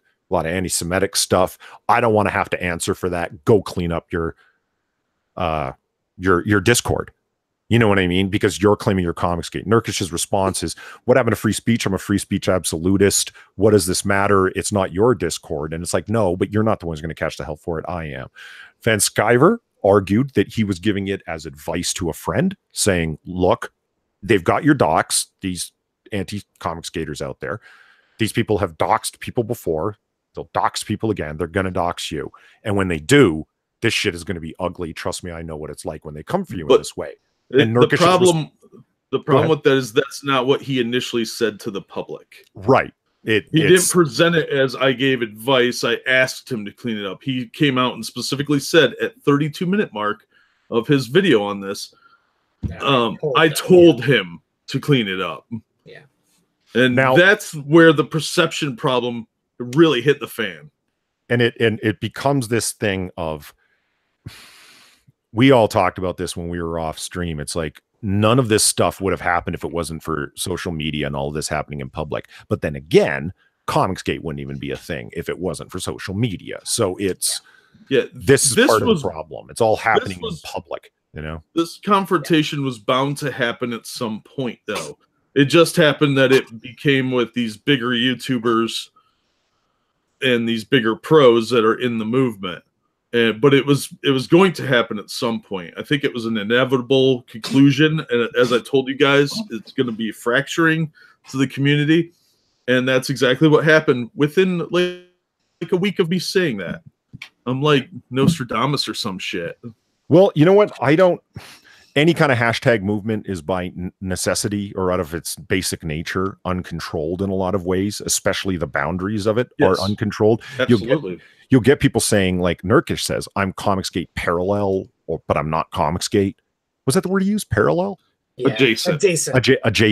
I'm Comicsgate adjacent. So you don't mind, like, if the most credible interpretation of that would be, okay, so, you know, you're sympathetic to the claims that Comicsgaters are making, which is that comics as an industry has become, there are a number of super progressive liberals in the industry that hold a lot of sway, and they're pushing stories in that direction, ruining characters, and beating you over the head with progressive left-wing politics when it's unnecessary. And a lot of those individuals are on Twitter carrying on in ways that are unprofessional, to say the least. A less nice interpretation of what Nurkish is saying is, I'm not really all that fond of Comicsgate to begin with. I just noticed that it's a movement that's got a lot of hype around it right now, and I love leeching off of that success. Just don't hold me responsible to anything. Well, I think that's a little bit of a harsh way of putting it. Well, I did give the range, you know, Yeah, I think that he was more trying to attract that audience. So he's a peripheral character in the dramas. Well, he never claimed he was part of the movement. To try and, I guess, really bring the line of questioning in a little bit further. What exactly did Nurkish do for Comicsgate? He didn't do anything. He was never part of the Comicsgate. Well, yeah, he said that very early on. Yeah. So, you know, the fact that he can be associated with them just by proxy, and if he has, I'm not saying at all that Nurkish should or should not do anything, right? That's not my claim in all of this. I'm just, you know, kind of trying to follow the logic here. Right. If Nurkish is not part of Comicsgate, but other people will treat him as though he is because he is Comicsgate adjacent, anything he does or can be perceived to have done is not going to fall on him. It's going to fall onto Comicsgate. Which means by default onto Ethan Van Sciver. Exactly. I'm not excusing what Ethan Van Sciver said. I don't disagree with your point where it's like it's no man's business telling another man what to do and what not to do on his Discord. I hear you, but Van Sciver is like, I agree with that point. Now, with that said, I can also understand where Van Sciver's coming from, where he's like, yeah, but I'm the one who's going to have to hear about it, Nurkish. Yeah. Yeah, but that's not Nurkish's fault. People get blamed for what their fans do all the time.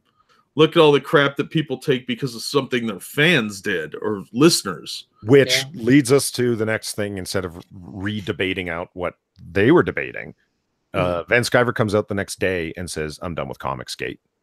Yeah, I'm not Comicsgate anymore. Yeah, meaning when it's like, and I had a few people ask me that. What does that mean to leave Comicsgate? Are you tearing up a membership card or something? It's like, no, that's the point of the hashtag movement. Is that, I mean, Renfamous uses the Comicsgate hashtag just to get her message out there because she's absolutely desperate for attention, either because of the black hole in her soul or because she's being paid to. I don't know. Jim Healis, like, he makes a good point. He says you could say that same range about me, meaning the range I said about Nurkish. And it's like, yeah, someone can say that you are or not, the way that one of his artists was, I believe it was one of his artists, Jim's artist was pushed at a con. Are you Comicsgate? Like, asked that way. Yeah. It's an incredibly nebulous group. And you know, it's the people that you latch onto as like the head of Comicsgate, like somebody you can absolutely say is that, are the people like Ethan Van Sciver that runs a stream that he called Comicsgate Live. It's Richard C. Meyer, your boy Zach, Diversity in Comics, because he's one of the main guys up in it. And of course, John Malin, because John Malin is the one who drew Diversity in Comics' first comic. So yeah, it's easy to latch onto those guys, and they're not nebulous at all. They're the solid center that we can definitely say is Comicsgate, because they're supportive of these ideas that there's certain progressive liberals inside of the industry that hold a lot of sway and are able to persuade things in a direction that's promoting their politics as opposed to writing good stories. Well, I think a lot of this traces back to the concerns that other people had, like Englentine and Unranked Chevron. This was just the straw that broke the camel's back for them, because it harkens back to the Vox Day incident, when Vox Day decided to make an imprint of Comicsgate Comics. And Ethan said, no, I own the name Comicsgate. That was a big concern for a lot of people. There's a moment, just for those who don't understand, no, you're right to bring that up. That was a big point. A guy by the name of Vox Day, not his real name. I don't give a fuck what his real name is. He's a far right. Yeah, he's a far right alt-writer, whatever the fuck. Like, he's not an alt-writer like everybody gets called a Nazi. No. He's actually, he's all the way. And saw this Comicsgate thing going on. So what I'm going to do, like, this is his thinking, right? I'm going to start a comic book imprint called Comicsgate. Now that's latching onto something. You know what I mean? Like, not in a good way, but in an appropriation kind of. He was just there for the money to profit off of something that's popular. Right. And so Van Sciver steps up, and I'm going to copyright, trademark, what have you, in a legal sense, the name Comicsgate. Yeah, I'm going to own the name Comicsgate. Yes. And Van Sciver claimed it was for the purpose of protecting it from people like Vox Day, and had no intention of producing a Comicsgate by name imprint. Jim Healis says, I own Comicsgate. Days later, I am leaving Comicsgate. Laughing my ass off. I hear you. I think the guy's head was spinning, like as a charitable interpretation of what's going on. He gets on this debate and has the streamer from the I Love Comics channel, in one sense, say it again. Englentine. Coming at him, as well as Unranked Chevron, but really Englentine more than the other guy, coming at him in a big way, saying, like, a harsh criticism, like, you know, you don't get to own this thing. This is all of us. If anything, we, the critics, are Comicsgate, not you, the artists, are Comicsgate. It's a consumer response. It's a consumer pushback, a consumer revolt. And you're not a consumer, you're a creator. So if anything, you're not Comicsgate, we are. And then and harshly, a lot harsher than I just said it. And then in the next sentence, Jack, correct me if I'm wrong, being like, and I love you though. I think you're great. You're awesome. It was a weird thing. Like, he was being really harshly critical of Van Sciver, but then in the next sentence is being very complimentary of him. What I heard from the guy, and you guys go ahead and say your opinions after this, but my opinion was, this is a guy, I love comics. I've watched the channel. I know the channel. It's got a little bit under 10,000 subs, so a lot more than we have. Hell of a lot more than we have. But this guy in the debate said the words, I want to do this for a living, meaning the streaming and the making videos. This is what he hopes to do for a living, in his words. I think this is a guy that wants to make a living doing this. His channel hasn't grown as quickly as he would like. He's seen people like Richard C. Meyer and Ethan Van Sciver, and then especially the people that Ethan Van Sciver is promoting for their Indiegogo books, grab a lot of success very quickly in a shorter amount of time, who have produced less videos than he has. And he's angry that he's not a bigger voice inside of Comicsgate when he's been promoting it in his mind before any of these guys were involved in it. And he's upset over that. You're taking him out of context. Okay. Then I said that was my call. I can see why you think that, but I think what his point was that because Van Sciver was calling him out on trying to make money off of it. Right. And he was trying to say, yes, I am trying to make a living doing YouTube, is what he was trying to say. Not it wasn't a jealousy thing. He was responding to, yes, I am trying to make a living doing YouTube videos. Mm. That's what his point was. I don't think it was a jealousy thing. Eglantine has his own base audience. I don't think it's a jealousy issue. I think what he's concerned about, which got buried in the argument because they made it about his YouTube channel, was that here is a comics pro, which is what people are arguing against as comic pros. Here's a comics pro posing as a comic skater and then deciding to own the name Comicsgate. So if at any time Van Sciver decides that he doesn't want you in the movement, out and threaten to sue you by saying you're not Comicsgate. And if you say you're Comicsgate, I'm going to sue you because I own this movement. And the corruption of potential is there for another creator to be corrupted by having this kind of power and influence. Do you think that Sciver would do that, though? I mean, I don't think it's a matter. Hold on, before we get into questions, what is your opinion of that quiz? You've heard mine, you've heard Jack's. What's yours? My whole thing about it is that I think people are blowing the whole reaction that Ethan had to Vox Day entirely out of proportion. I think people are saying, he's doing that because he wants to own Comicsgate. I think he just wanted to get it away from Vox Day.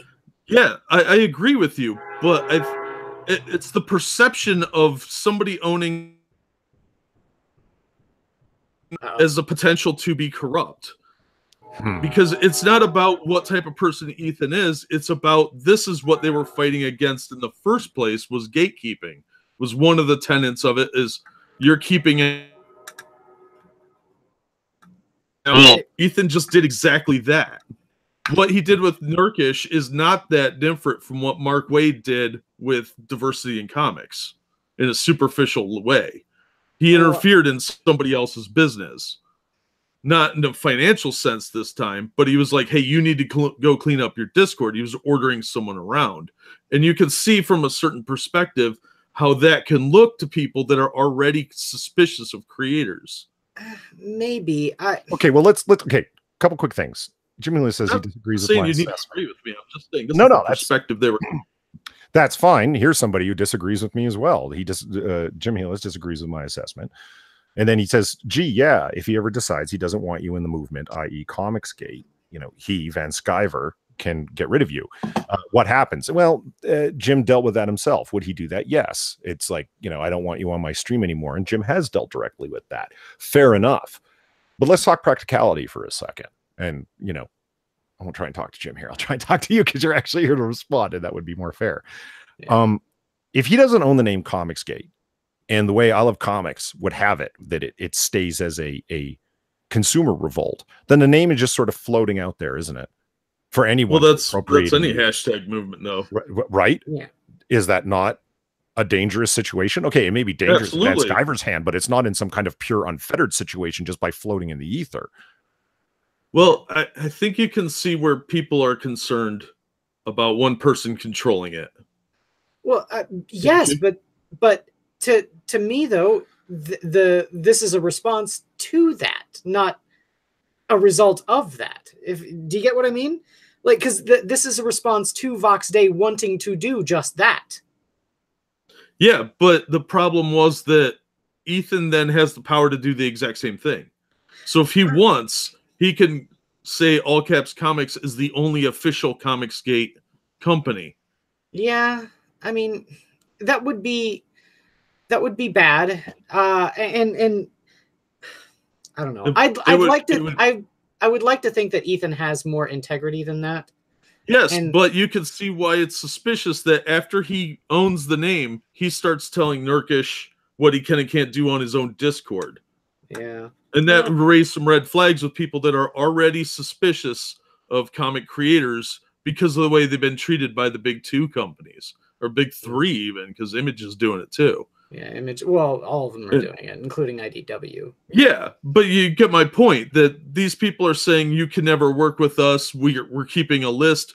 Well, then Ethan starts saying, "Hey, I know you're involved with this deal with my buddy, but you need to clean up your Discord because otherwise I disapprove of what's on there." It makes people nervous. Yeah. And when you come out and say, "I told him to clean it up," how does that look? I don't. Okay, help me understand this. Why is it that, you know, you reacted to what I said, Jack, as being like, okay, I don't really see it as jealousy. I didn't really see it as jealousy. I see it as like a limited field where there's only so many. It's a small pool where there's only so many fish to be eaten, and they're all being gobbled up by some of the bigger fish. And he's not particularly happy about that. Jealousy, I don't think, fits that description as well. It's concerned about an oversaturated small market for viewers. And if they're all piling over to a big name, it's frustrating, especially if he legitimately views this person as being a self-aggrandizing individual, that he's only here for the name. Well, that's a very negative interpretation, a very uncharitable, rather, interpretation of Van Sciver's motives. Is it? Is it uncharitable? Okay, well, let me ask you. Okay, fair enough. Why are you assuming that my interpretation of I Love Comics' motivation is so uncharitable when you are delivering as equally uncharitable as an interpretation of Van Sciver's motives? You're assuming he's only out for the money. Well, okay, and this guy showed up on. Say it again. I'm a contrarian. Well, way to make it sound like you're just. Well, I mean, we have to present all the sides if we can. No, I agree. I think everybody was in the wrong on that live stream. I think everybody made mistakes and said things they didn't mean. Ethan came off like a total pretentious asshole within 5 minutes of that because he starts trying to shush people. Mad as hell the first time. Yeah, well, as soon as Van Sciver called him an asshole and told him to shush, I started to tune out because that was the most unprofessional, rude thing he could have possibly done. And it made him look like he was doing exactly what they were indicating he did. Yeah. So it did not win him any favors with people that were already potentially, predisposed to not like his perspective. So he's just creating more rifts in the movement that way. And like I told you guys off stream last time, it's just going to fracture things the more people start digging in with their groups.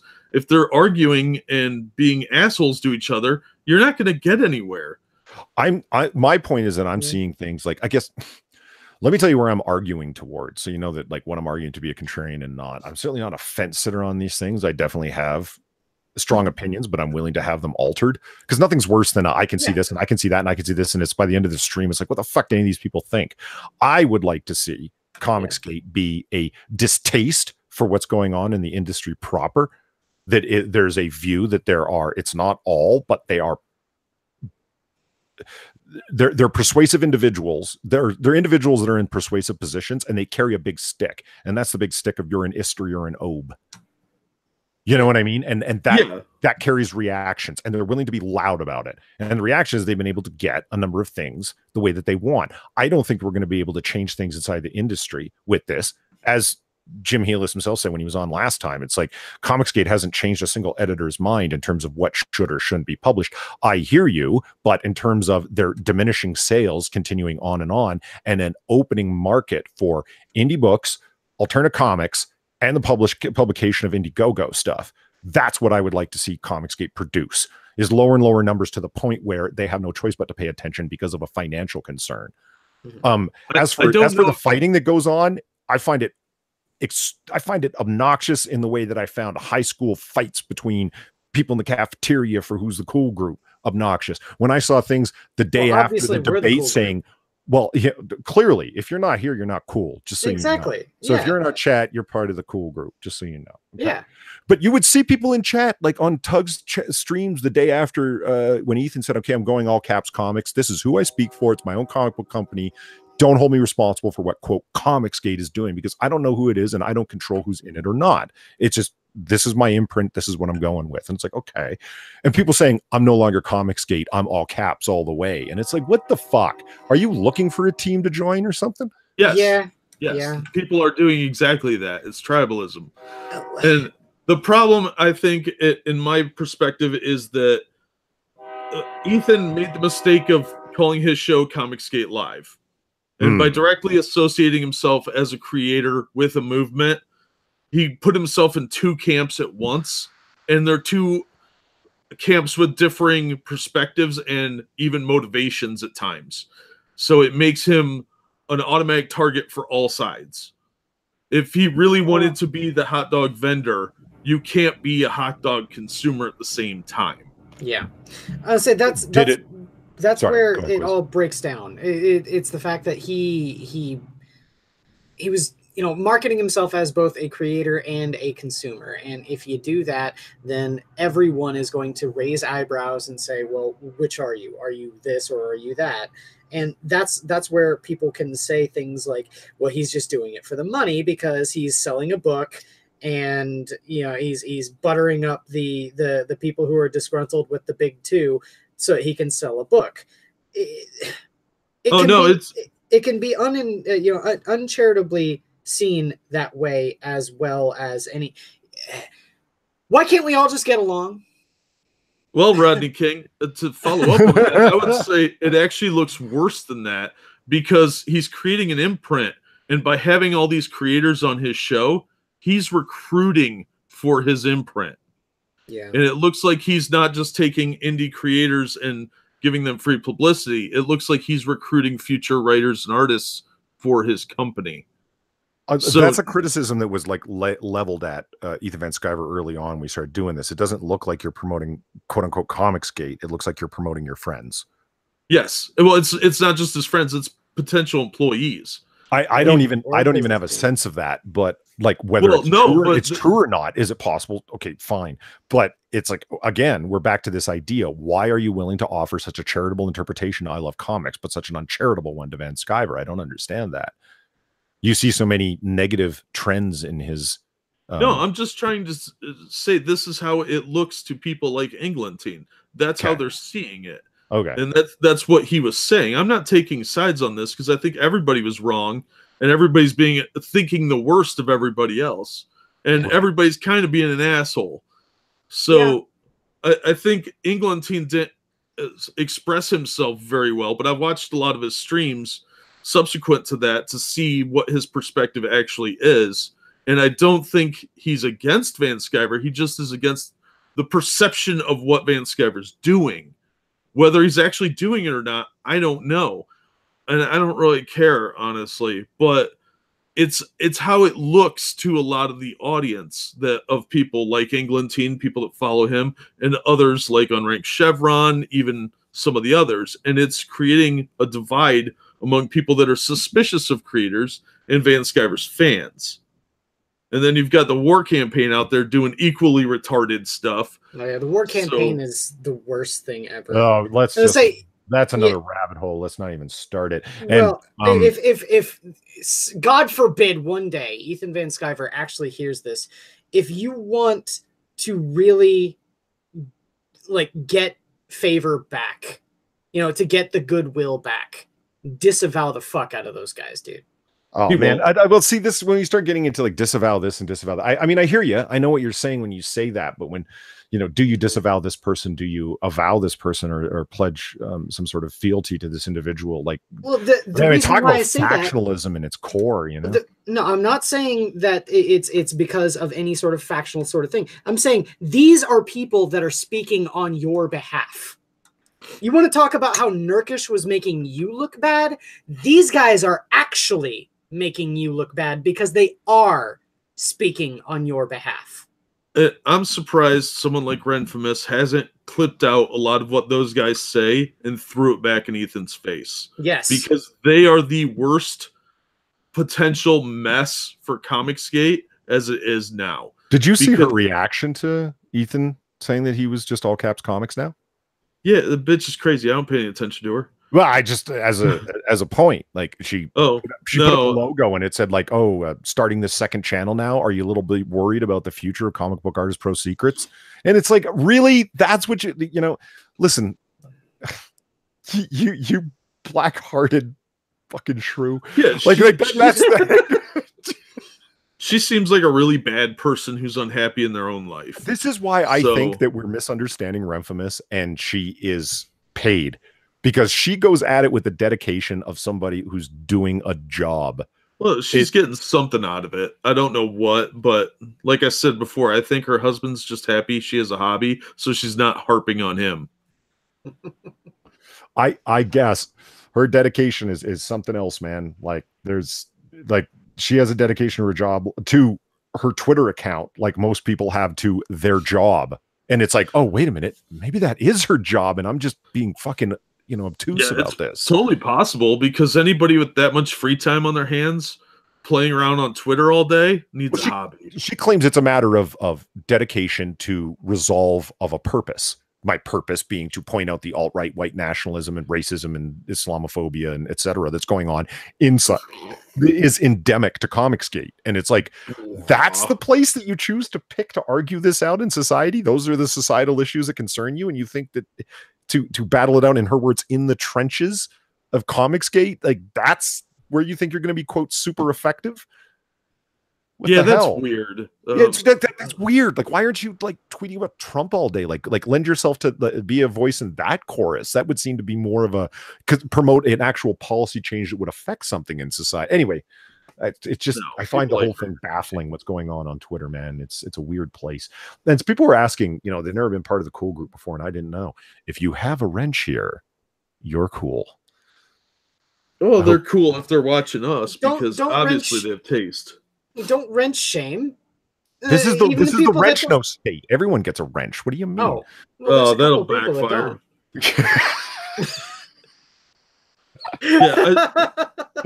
I just think that so much of that argument was people talking past each other and not listening to what the concerns are. Oh, holy shit. Jim doesn't have a wrench. Well, that backfired really quick, didn't it?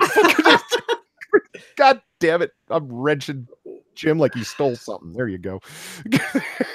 And Corey. Corey's been here for fuck. Polly just God, this backfired like a Turkish shotgun. Okay, there we go. All right, there we go. Corey and Jim have been wrenched. God damn it. So no, I guess the point that I'm trying to get at here is the fact that there are bad actors amongst every sort of circle, regardless of if it's an actual movement, if it's a hashtag movement, if it's blah blah blah blah blah. Why do people have to work in that sort of mentality? Why can't they just not get to that sort of tribal edge and realize that the sort of commonality, the thing that everyone is sort of working for, is in everyone's best interest? I mean, well, I think a lot of it's communication. They're not. Some people aren't enunciating their egotism, maybe. Some of it's ego, I'm sure, but people don't listen to each other, or they get too wrapped up in their own stuff. They don't see someone else's perspective on it and address their concerns in a rational manner, especially if you're angry. And there was a lot of anger in that debate. But I think once you get past a certain point, the communication is going to break down. Like some people's goals were already achieved. We got Steve Rogers back, we got Thor back, and that's all they really wanted, was to get the original characters back. They didn't care about getting the SJW stuff out. Other people are more concerned about the heavy SJW influence or other things. And it is your degree of involvement in the movement as well, because a lot of people are looking at this superficially. They got day jobs, they got real stuff going on, and they're just kind of glancing at one or two creators, not listening to the other person's perspective, because the Van Sciver diehards aren't listening to Engeltine. That's why he only has like 10,000 subscribers.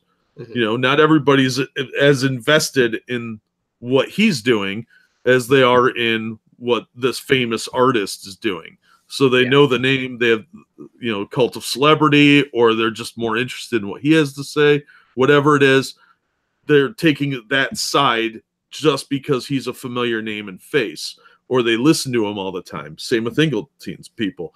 So I think there is some common ground. They were just talking past each other so much, and there was so much hostility and anger that people weren't willing to listen to each other. And I saw Engeltine getting crapped on Twitter right after that. I mean, it was pretty vicious, and they were not kind to him. So I think that I don't know if it was lack of preparedness or just his inability to get his point across, or that they weren't listening to each other or what, but he really took the brunt end of that. And I think that was a little unfair that for expressing his concerns, he got shafted so badly. I think there's something that's really core to it, and like to all of these discussions, and as they overlap, Umbrella Guy pointed this out on his video, and I was like, yes, I absolutely agree. It's so many of these debates are semantic, and people use that word and tend to mean minutia when instead of like an actual definition of semantics, which is the study of the meaning of words and how they change over time. People are arguing over the meaning of the word Comicsgate. What does it refer to? Whom does it refer to? And it's like, it's a hashtag movement, which means nebulous as fuck people. Okay, what's it a movement over? It's a movement over a displeasure for what's happening in the comic books industry right now, with, like I've said before, I won't repeat it. And that's it. So the idea that somebody owns it is ridiculous. The idea that leadership can be shown within it, well, yeah, of course, it's very human for people to gravitate towards certain individuals who display leadership. The idea that there can be some kind of like communist egalitarianism where there's absolutely no leadership and we're all moving as the proletariat together, that's ridiculous. Like, it's none of those things make any sense. And sitting and debating to the point of anger and cussing over the particular definition of who fits in, whether artists fit in or these people don't or those don't, it completely distracts from the original point, which is just, it's a dissatisfaction of what's going on with the industry proper. And to me, it gets left there. And the further you get away from that point, the more you get distracted from the point. Well, I mean, that really comes down to the interpretation of how you think it should be fixed, though, because everybody's going to have a different idea. Since it is a hashtag movement where pretty much anyone that says they can join allegedly can join, unless you're Vox Day. Well, to be fair, fuck Vox Day. Well, yeah, the dude's an asshole, but at the same time, but those are debates worth having, Jack. Like, how could it be fixed? Okay, now those are conversations worth having, as opposed to what makes Comicsgate proper, the real thing. Yeah. Well, I mean, that's my point, though, is when you say I'm Comicsgate, you mean a specific thing, but somebody else might say, well, yeah, I agree with most of those points. So are they then Comicsgate? Are they allowed to say they're Comicsgate? The debate is going to happen regardless, because there's always somebody that doesn't understand or wants to add something on, or agrees with most of it but not all of it. You're going to have differences of opinion, because it's like politics. If that's the case too, and this is one thing that I definitely bears repeating for all of that too, speak for yourself. You know what I mean? Yeah. Don't take that as a bad way there, Jack. Speak for yourself. You speak for yourself. Don't let anyone. This is just nebulous. This is to everyone, right? Don't let anyone speak for you. Period. Regardless of whether or not you are Comicsgate or you aren't Comicsgate, regardless of whether or not you ascribe to the sort of things that some other people say, no one agrees with anyone 100% of the time. Okay? No one. So the only way that you can move forward with that knowledge is to speak for yourself. Don't let a hashtag movement speak for you. Period. Don't you guys think that there is a necessary chaos to a movement that isn't inside of an industry, because the mechanism for keeping people in line that are employed or contracted by a major company is obvious: continued employment, money. Yes.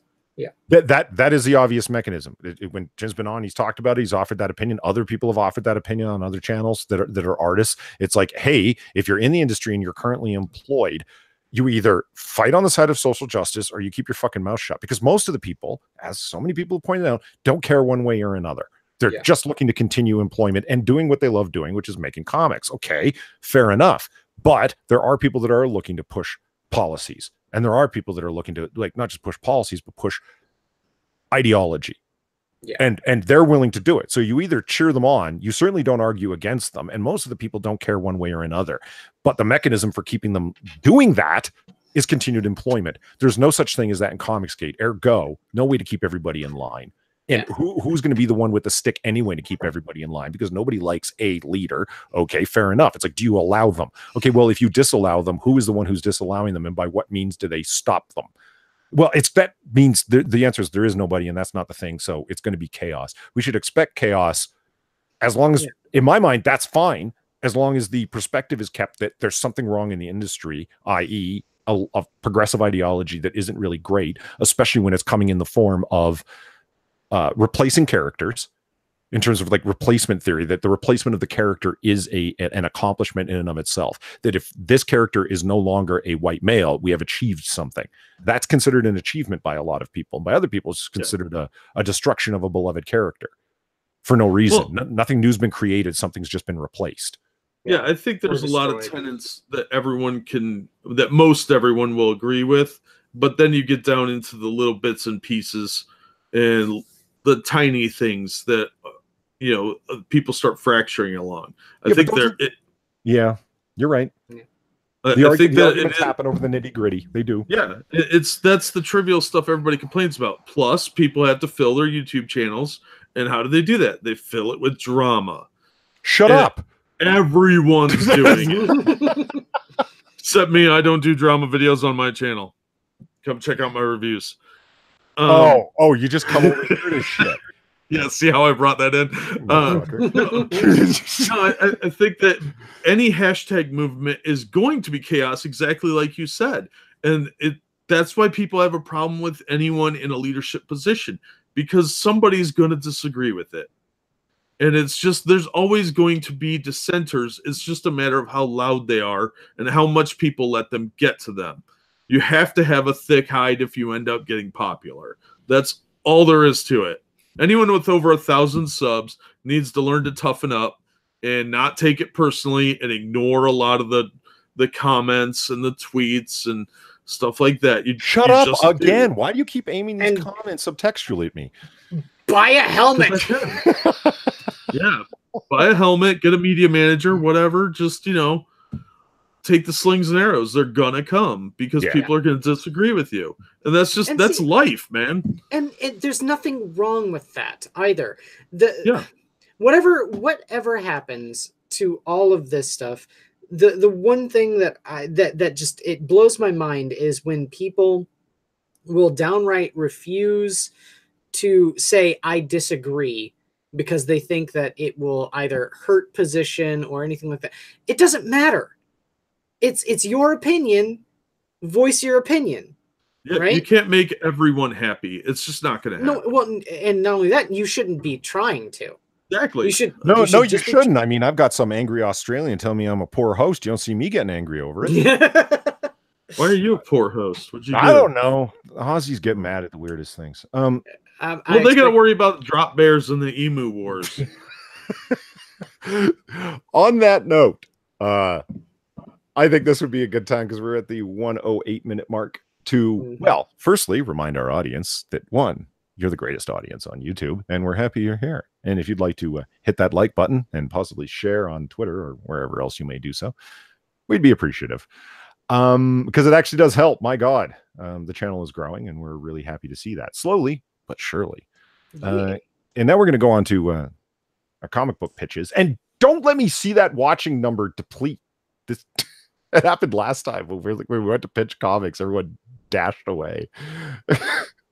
Subscribe to my channel.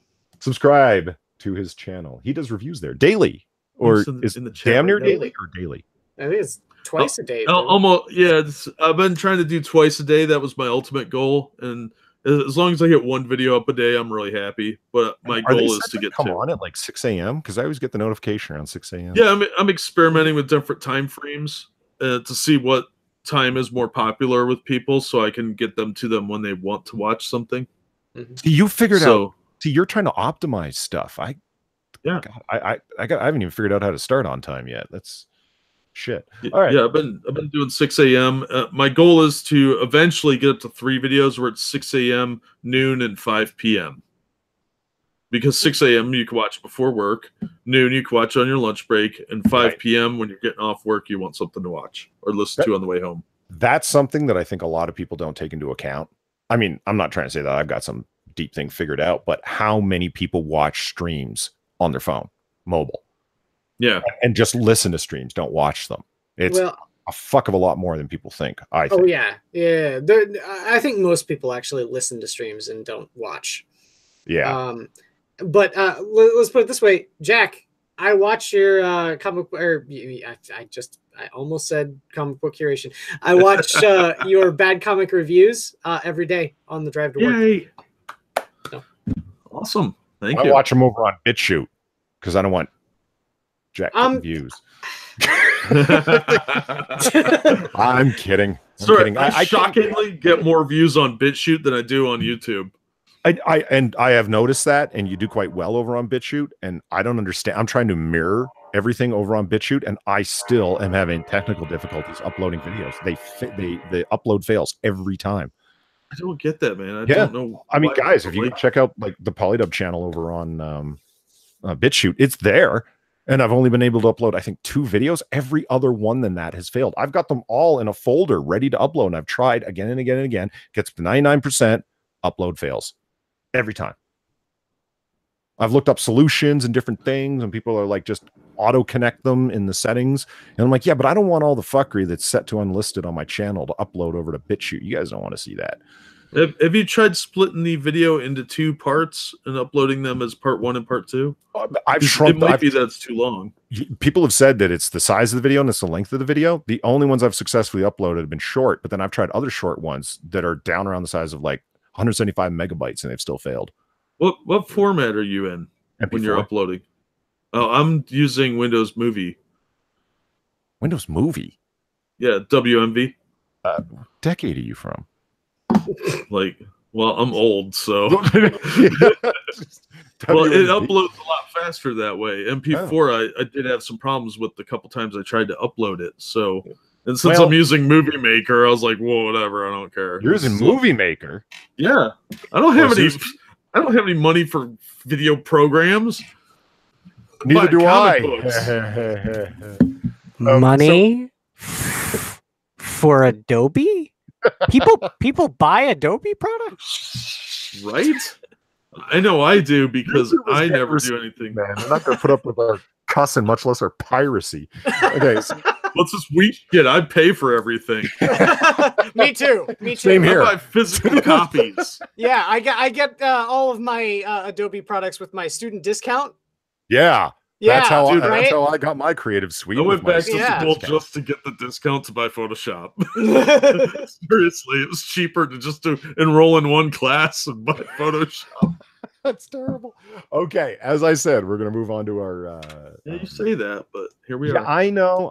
Well, you dragging me into inside baseball video creation streams.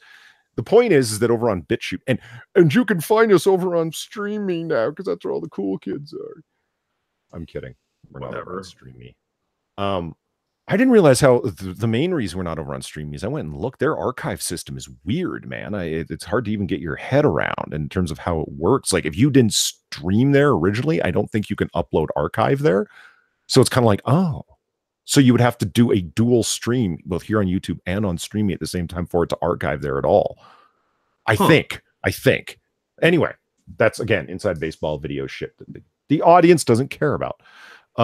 We are going to move on to pitches now, and since I'm always forcing you guys to go first, I will go first. I think for the first time. No, I think you went first last time. No, I didn't. Did I? No, I went first last when time. Weebs was on. Yeah, I don't think I did.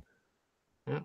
Anyway, yeah, that video is doing quite well. Weebs has a great audience, man. They all show up for everything she does.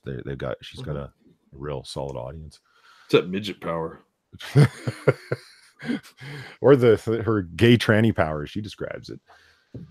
The comic that I'm pitching tonight is, of course, in memory of Stan Lee. I decided to pick something that Stan the Man Lee himself had co-written, and one of my favorite comic book characters of all time. I think it was a little too obvious to go with Spider-Man, so I decided to go with Silver Surfer, Parable by Stan Lee and Mobius. This is... Dude, I fucking called it! Well, I told you to shut up when you put it up. I was like, quit ruining my surprises, man. There's supposed to be surprises for us, not just the fucking audience, man. You're such a spoiler quiz. Yeah, I am pitching Parable because Silver Surfer is just one of my favorite characters. He's so imaginative. The base notion of the character, it's a guy who's silver and he surfs in space. Like, and it's like, what are you going to do with that? That's kind of corny, but they do so much with him. He's this cosmically powered hero who's associated with Galactus, as you see in the background, as one of the coolest villains, quote unquote, in the Marvel universe. He's just a really creative, imaginative character. And Mobius is a European artist of great fame who's really famous for his heavily cross-hatched style, which you see here. There's like very few places on Galactus's face here that aren't cross-hatched with the exception of his eyes.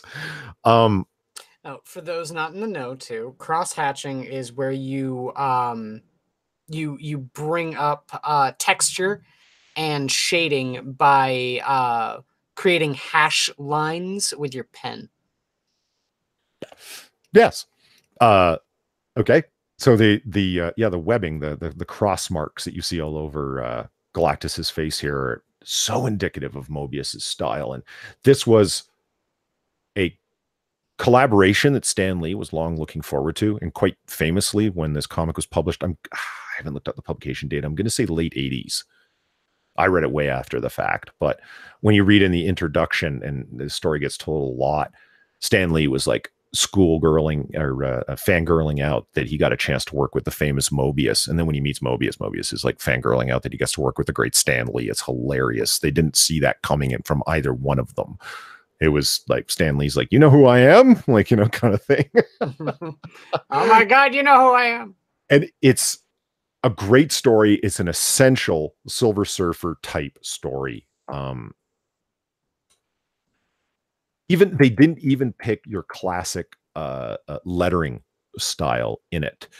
It's the story of Galactus coming to Earth and Silver Surfer being here, and what he does to defend Earth, or at least stand up against Galactus for Earth without any spoilers. Now, Galactus, of course, is the planet eater. What he does is consume entire planets for their energy to sustain himself. The art in it is not at all an American comic book style, but you see Mobius kind of reducing his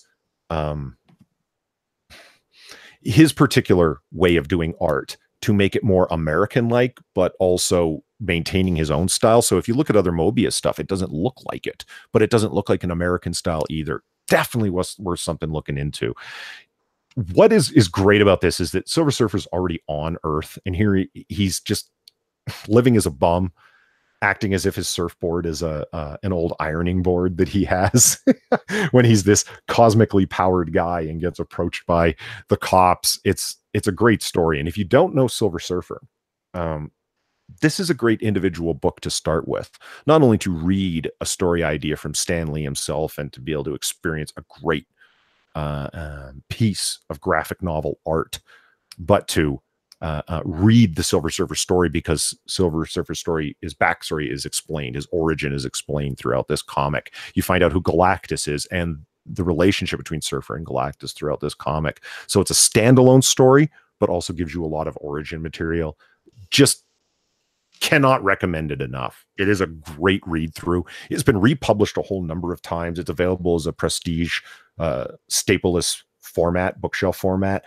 You can also find it in its original comic. That's the one that I bought out of the Silver Surfer long boxes at my local comic book shop, and I came across. I'm like, what the hell is this? And who's this Mobius guy? And it ended up being a back in the day favorite for me. So, in remembrance of Stan Lee, I couldn't help but recommend it, and that's my pitch. By the way, Parable was originally published in 1978. Holy shit, 78? I was way off. Okay, yeah. Way before my time. So, I guess I get to choose. Chaos says, you always say no one cares about inside baseball stuff, but we keep showing up to listen. Yeah, I would say that's more about chat's generosity of spirit than my ability to say interesting things. No, let's be real. They love a train wreck. They keep hearing, the trains every hour from me. So, Yeah. They're like, oh, train wreck coming. Oh boy, they're going to do something dumb.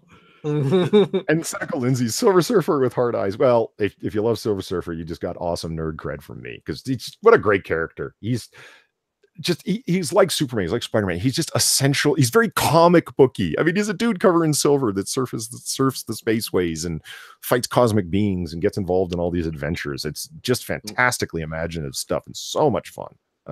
If I were writing, he'd work in a Chinese laundry in his off time to make extra money. Iron stuff on his board. And iron stuff on his board, which I would actually like. Come on, that'd be fun to read. Did you ever read Power Cosmic to dry clean clothes? That'd be awesome. Did you ever read Volume 3 of Silver Surfer, Jack? Like 20 years ago, probably. But there was a great 3-part story arc where he had his power stolen from him and was stuck in an urban environment, like on another planet far away. And he had to actually go get regular jobs. He was working construction and shit because he had no cosmic powers whatsoever. They were stolen from him once he had entered the city and passed through their cosmic ray shield. I'll have to check that out because I don't remember that one. It was like a fish out of water story. You had this cosmic powerful entity reduced to manual labor and not knowing what the hell he's doing. And having the strength of and having the strength of a regular man now. And it was just a bizarre experience for him to do it. He wasn't trying to be arrogant. He just didn't know what the hell to do with himself. All right, Jack, you're up. What do you got for us? All right, I'm actually going to go with a couple of them because I couldn't decide. Yeah, well, here we are. Life's like that. My first pick was Amazing Spider-Man 97. Awesome. And this, what you'll notice, does not have the Comics Code approval on it. And that is because it deals with drugs. And this was one of the first books after the big moral panic of comic books and Seduction of the Innocent came out, when they came up with the Comic Code Authority, where they all had to have the stamp, but this was one of the first ones that didn't have it because they took it off knowing it wouldn't get past the censors. It's a 2-part story, I believe. And there's a guy up on drugs, probably LSD or something, by the way he's acting, and he almost walks off a building and Spider-Man has to save him. And it's a very pivotal moment in Spider-Man because it actually dealt with some real social issues that would probably be laughed at today. But back then, this was a big, big deal. It created a lot of controversy. They got blowback for it. But it was also the first anti-drug comic book. So I picked that because I thought that was a pivotal moment for Stan Lee as a writer and as social messaging goes in comic books, because a lot of what we see now, people saying social justice was always in comics. Well, to some extent that's true, but the anti-drug message was actually really well handled here, and it was appropriate for the age group, which is something you don't see very often anymore. Yeah. So I know you can download this digitally on Amazon for like $2. So if you get a chance to read it for the historical value, I think that's worth it. Then I did some nostalgia takes. Superman and Spider-Man. This was by Jim Shooter, actually, but this was going to be the original pitch that I came up with for today. And this was a big, oversized, bigger than a magazine, like Life magazine size book. It was $2.50 back in the day, and it was a big crossover because you had Superman and Spider-Man fighting Dr. Doom and the Parasite. And they just treated it like it was just they exist in the same universe. They didn't go through any hoops to jump through as to why they're teaming up or why they're in each other's universes. They just assume that they already are. And it's really cool the way it's done. Parasite is a really good villain in this. And of course, Doctor Doom's always a good villain. But the art was great. And the fact that you can't see this image really well, unfortunately, but because it's very pixelated and small. But it was a really cool cover. It had this painted look. And the interior story was a lot of fun. And it was one of my favorite comics as a kid.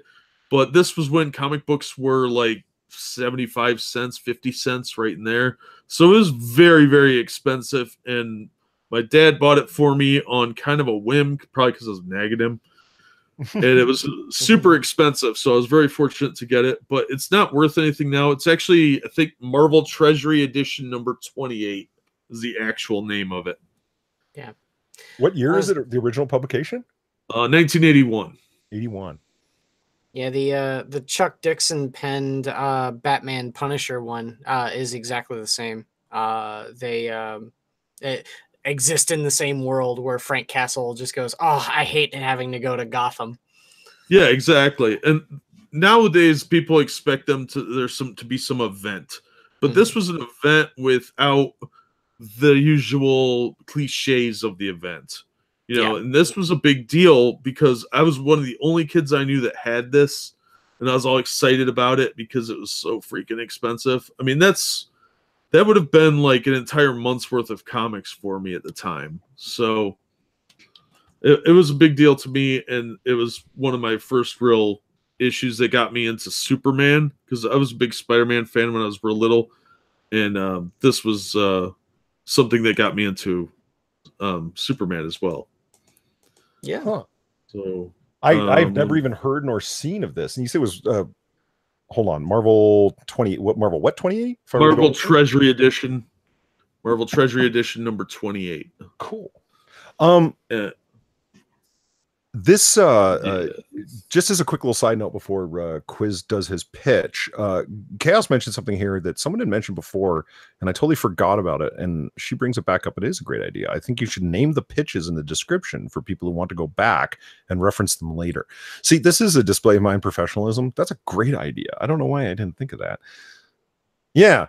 Okay. I don't either. I will put them into the description, starting with episode 19. I guess I could go back and do them all. Yeah. If I wasn't, that sounds like a lot of work. Yeah, I'm a pretty leisure-oriented man. I could go through and scrub it for you if you want. I ain't giving you my password. No, I mean, I'll put it up on Discord or send it to me in DMs or something, dick. Oh. You think you I also wanted to point out. I also wanted to point out this issue because this was one of the first Spider-Man comics I ever got as a kid. This is Amazing Spider-Man 195. Did you just really appreciate that the woman was beating the hell out of the man? Slapping Peter Parker. That. But it has such a dynamic cover. I mean, you got Black Cat, you've got Mary Jane drama, you got Aunt May drama, you got Spider-Man under rocks. The final fate of Aunt May. Oh, yeah, God. Well, Aunt May died in this issue. Really? So how did one more day happen? I was going to say, did he go to Morbius or to Mephisto and sacrifice something else to get her back? No, they explained it that she actually was kidnapped, I think, by the Kingpin or whatever. But the next issue is Spider-Man standing over her grave. And so it was a big deal. This was a very important issue at the time. And it was one of the first issues of Amazing Spider-Man that I got off the newsstand. And my dad bought it for me kind of on a whim. So this was like one of the first regular issues that I got that wasn't Spider-Man appearing in something else. Because our newsstand was a very, it was a newsstand. So they got whatever they got. And Spider-Man stuff always got snapped up. So I always had like, him in another book. But I was super young when this came out. I don't even remember when this came out. But it was like really early 80s. Or late 70s maybe. So this was a big deal for me, and this is the type of Spider-Man stories that I always associate with Stan Lee because, that's the type of stories I grew up with. And Spider-Man is Amazing Friends, of course. But I just wanted to shill this one out for nostalgia purposes as well. So why is Mary Jane slapping him out of curiosity? They were on and off again all the time back then. Sure. Oh, yeah. Yeah. What So do you do? Like stand her up for a date or something? something like that. He was out doing Spider-Man stuff and had to lie to her, I think. And didn't show up Women or never something. understand. Am I right? Right? And you can't tell them your secret identity. They go blabbing. But, well, my boyfriend's Oh, God. My Spider-Man. boyfriend's Spider-Man. See, We do it on the ceiling. let it be known, chat. At some point in the not too distant future, Quiz and I will have it out over is one more day great or not, and Quiz Nope. will obviously take the not, and I will take the definitely. And I will It is- side with Quiz. No, Thank you. We are not tag teaming, Paul. We are just, unless I can. Well, if we're not going to be tag teaming, you probably stop being wrong. Well, I will have to go find some. I will have to go find somebody, scour the earth to search somebody with as fine of taste as I have. that agrees that Good one- luck. Yeah, that agrees one more day. I will bring on J. Michael Straczynski himself, motherfucker. You know, he probably will side with us too. He'll be like, "Look, man, they made Yeah. me do it. I They didn't say want they to." made me do it. You blame But- Joe but Quesada. That's just it. Is that not the essential premise of my argument? It was a editorial mandate, and what he did with it was brilliant. People, what I think they don't like is the mandate, not the story. But anyway, we're getting off topic. Quiz. It's time for your pitch. Okay. Well, first of all, Polly, we make jokes about Polly's taste in music, and I just want to You bring make jokes about Polly's taste and everything. Well, yes, but I want to bring this up real quick. You do know that there's an amazing guitarist. He taught Eddie Van Halen and oh God, who else did he teach? Kirk Hammett from Metallica. All of those guys, he taught them how to play guitar. His name is Joe Satriani. And since, we're going on the Stan Lee kick, he actually got Stan Lee to sign off on using the Silver Surfer for his album cover. Joe Satriani's Surfing with the Alien. Okay, it's a great album. But yeah, it's a heavy, well, it's not really heavy metal, it's instrumental guitar, but yeah, it's a really damn good guitar rock album with Silver Surfer on the cover. Can't go wrong.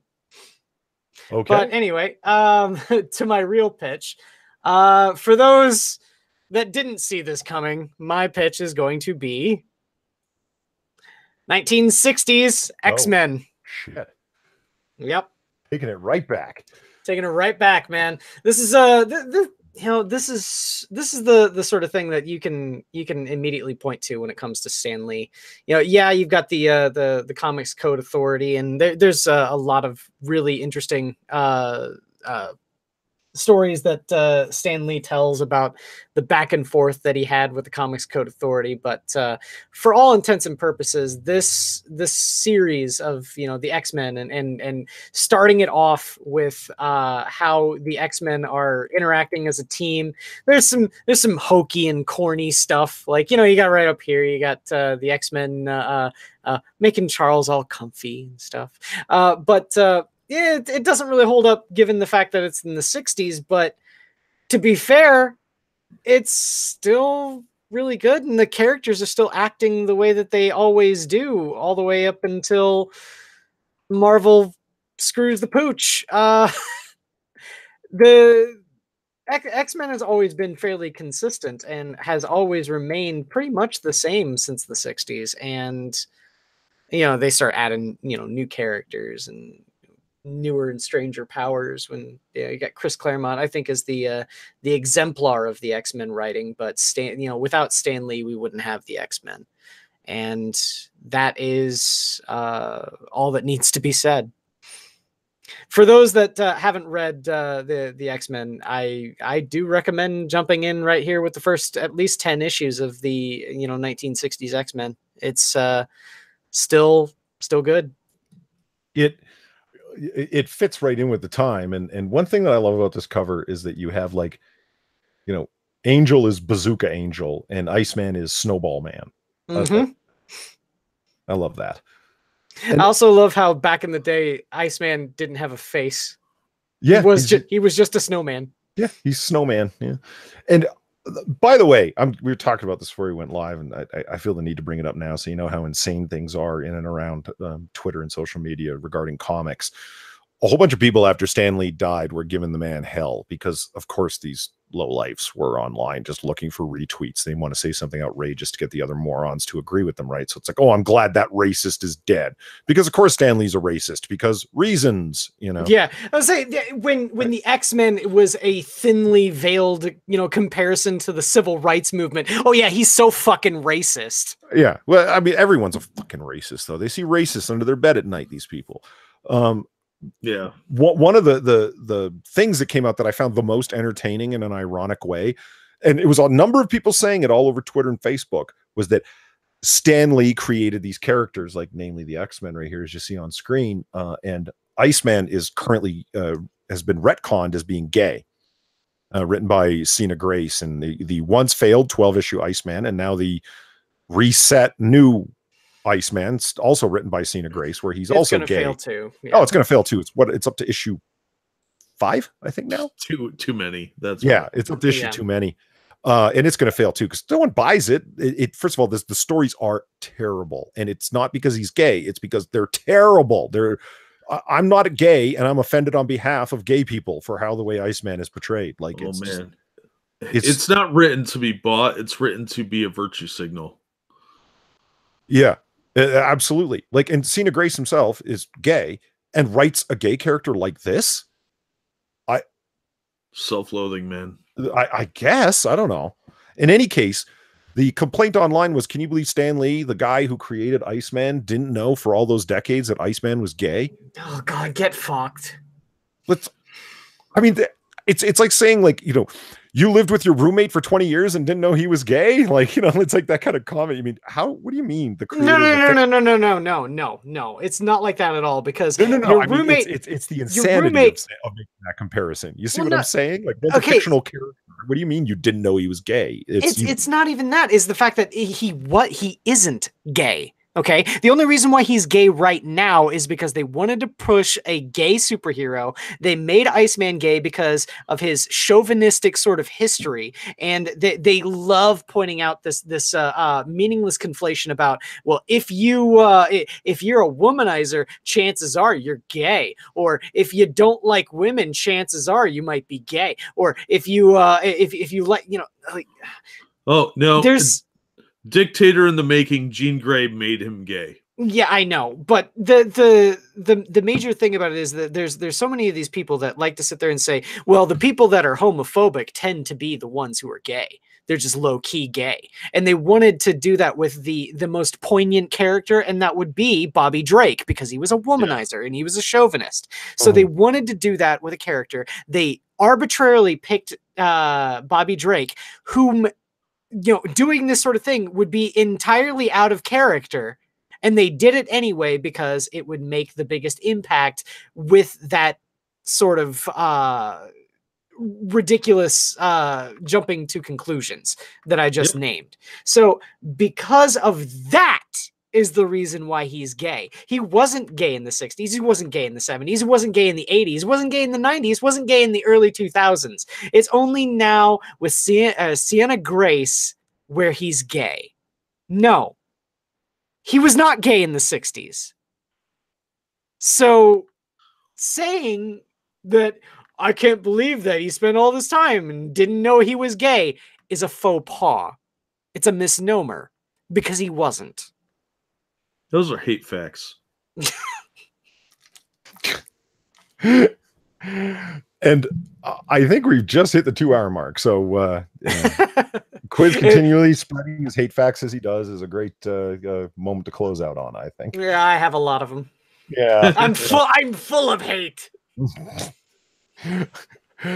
My final thoughts. Hey guys, as always, check out used editions if you don't want to buy new comics. Cynical Lindsay just grabbed a used copy of Gotham by Gaslight, and she's really enjoying it. Talk about a great grab from a local comic book shop. Just a great example of some of the stuff that you can find, whether it's recommends that we have or ask the people that work there. I don't know if I'd be interested in this or that. Just have a conversation with them. They know their comics really, really well, and they'll be able to direct you towards some stuff, especially used collected editions, because you get a lot of great stories for a much lower price. Secondhand bookstores also have a lot of great comics and stuff like that. You can find out, and if you don't want to read about Gay Iceman, there was great stuff going on back in the day, well up to today. So you can read collected editions for a lot more, in a lot more economical way than buying $5 a pop, possibly terrible comics. Quiz. Yeah. As always, check out those secondhand stores and local comic conventions, small stuff, because that's where you'll find some of these weird and strange and wonderful things. The omnibus of Stan Lee creating the DC universe, I found at a Half Price Books. Yeah, it's hands down one of the best ways to discover new comics. Stuff that you may not have heard of before, stuff that you might have seen but didn't have the money at the time to pick up. Yeah, Half Price Books is always a great place to see bargain bin comics as well as comic conventions. Jack. Sticking with the theme of older books, since we've been recommending a lot, I'm going to start doing reviews on older comics as well. Those will be my morning episodes, I think. Idea thief. I started my channel by doing vintage comics, so you're saying I'm a thief? Is that what you're saying? No, I'm saying great ideas flow in circles, okay. And we all have great ideas. All right. So I'm going to be doing more of that because I think a lot of this new stuff is garbage. So if you're looking for ideas for older stuff, check out my channel next year and subscribe now so you don't miss good reviews currently. But I will be doing some of that because I want people to look at the classic stuff, because so much of the new stuff is trash, and I don't want people to think that's what comics have always been. I'm sensing a C in the next one. Okay. That's how you always end all your videos, Jack. Yes, well, I'm shameless. What can I say? Also buy alternative books because they've been really good. It's okay. We're all shameless here. Which is why, in light of that, I will remind everybody to like and subscribe if you haven't already, if you are so inclined, and share with your friends if you think they might enjoy our little unprofessional stream here. This episode was named after and basically in memoriam to Stan Lee. I think, if I can be so bold as to speak on behalf of the group, that Stan Lee is somebody that worked for decades to create characters that influenced our imaginations, if not our childhoods, which is what I said on Twitter. We're all mortal, but Stan Lee did something special, something I think we would all hope to aspire to achieve. He created ideas and stories that are going to live well past him and have. And that's a special achievement indeed. And it's, I could go on, but I think to sum it up with, thank you, Stan Lee. Thank you for everything you did. It was much appreciated and certainly influenced more people than many of us will. Rest in peace, Stan. Rest in peace. Excelsior. Excelsior. Excelsior. Well said. Have a good night, everybody. Take care, everyone. Bye.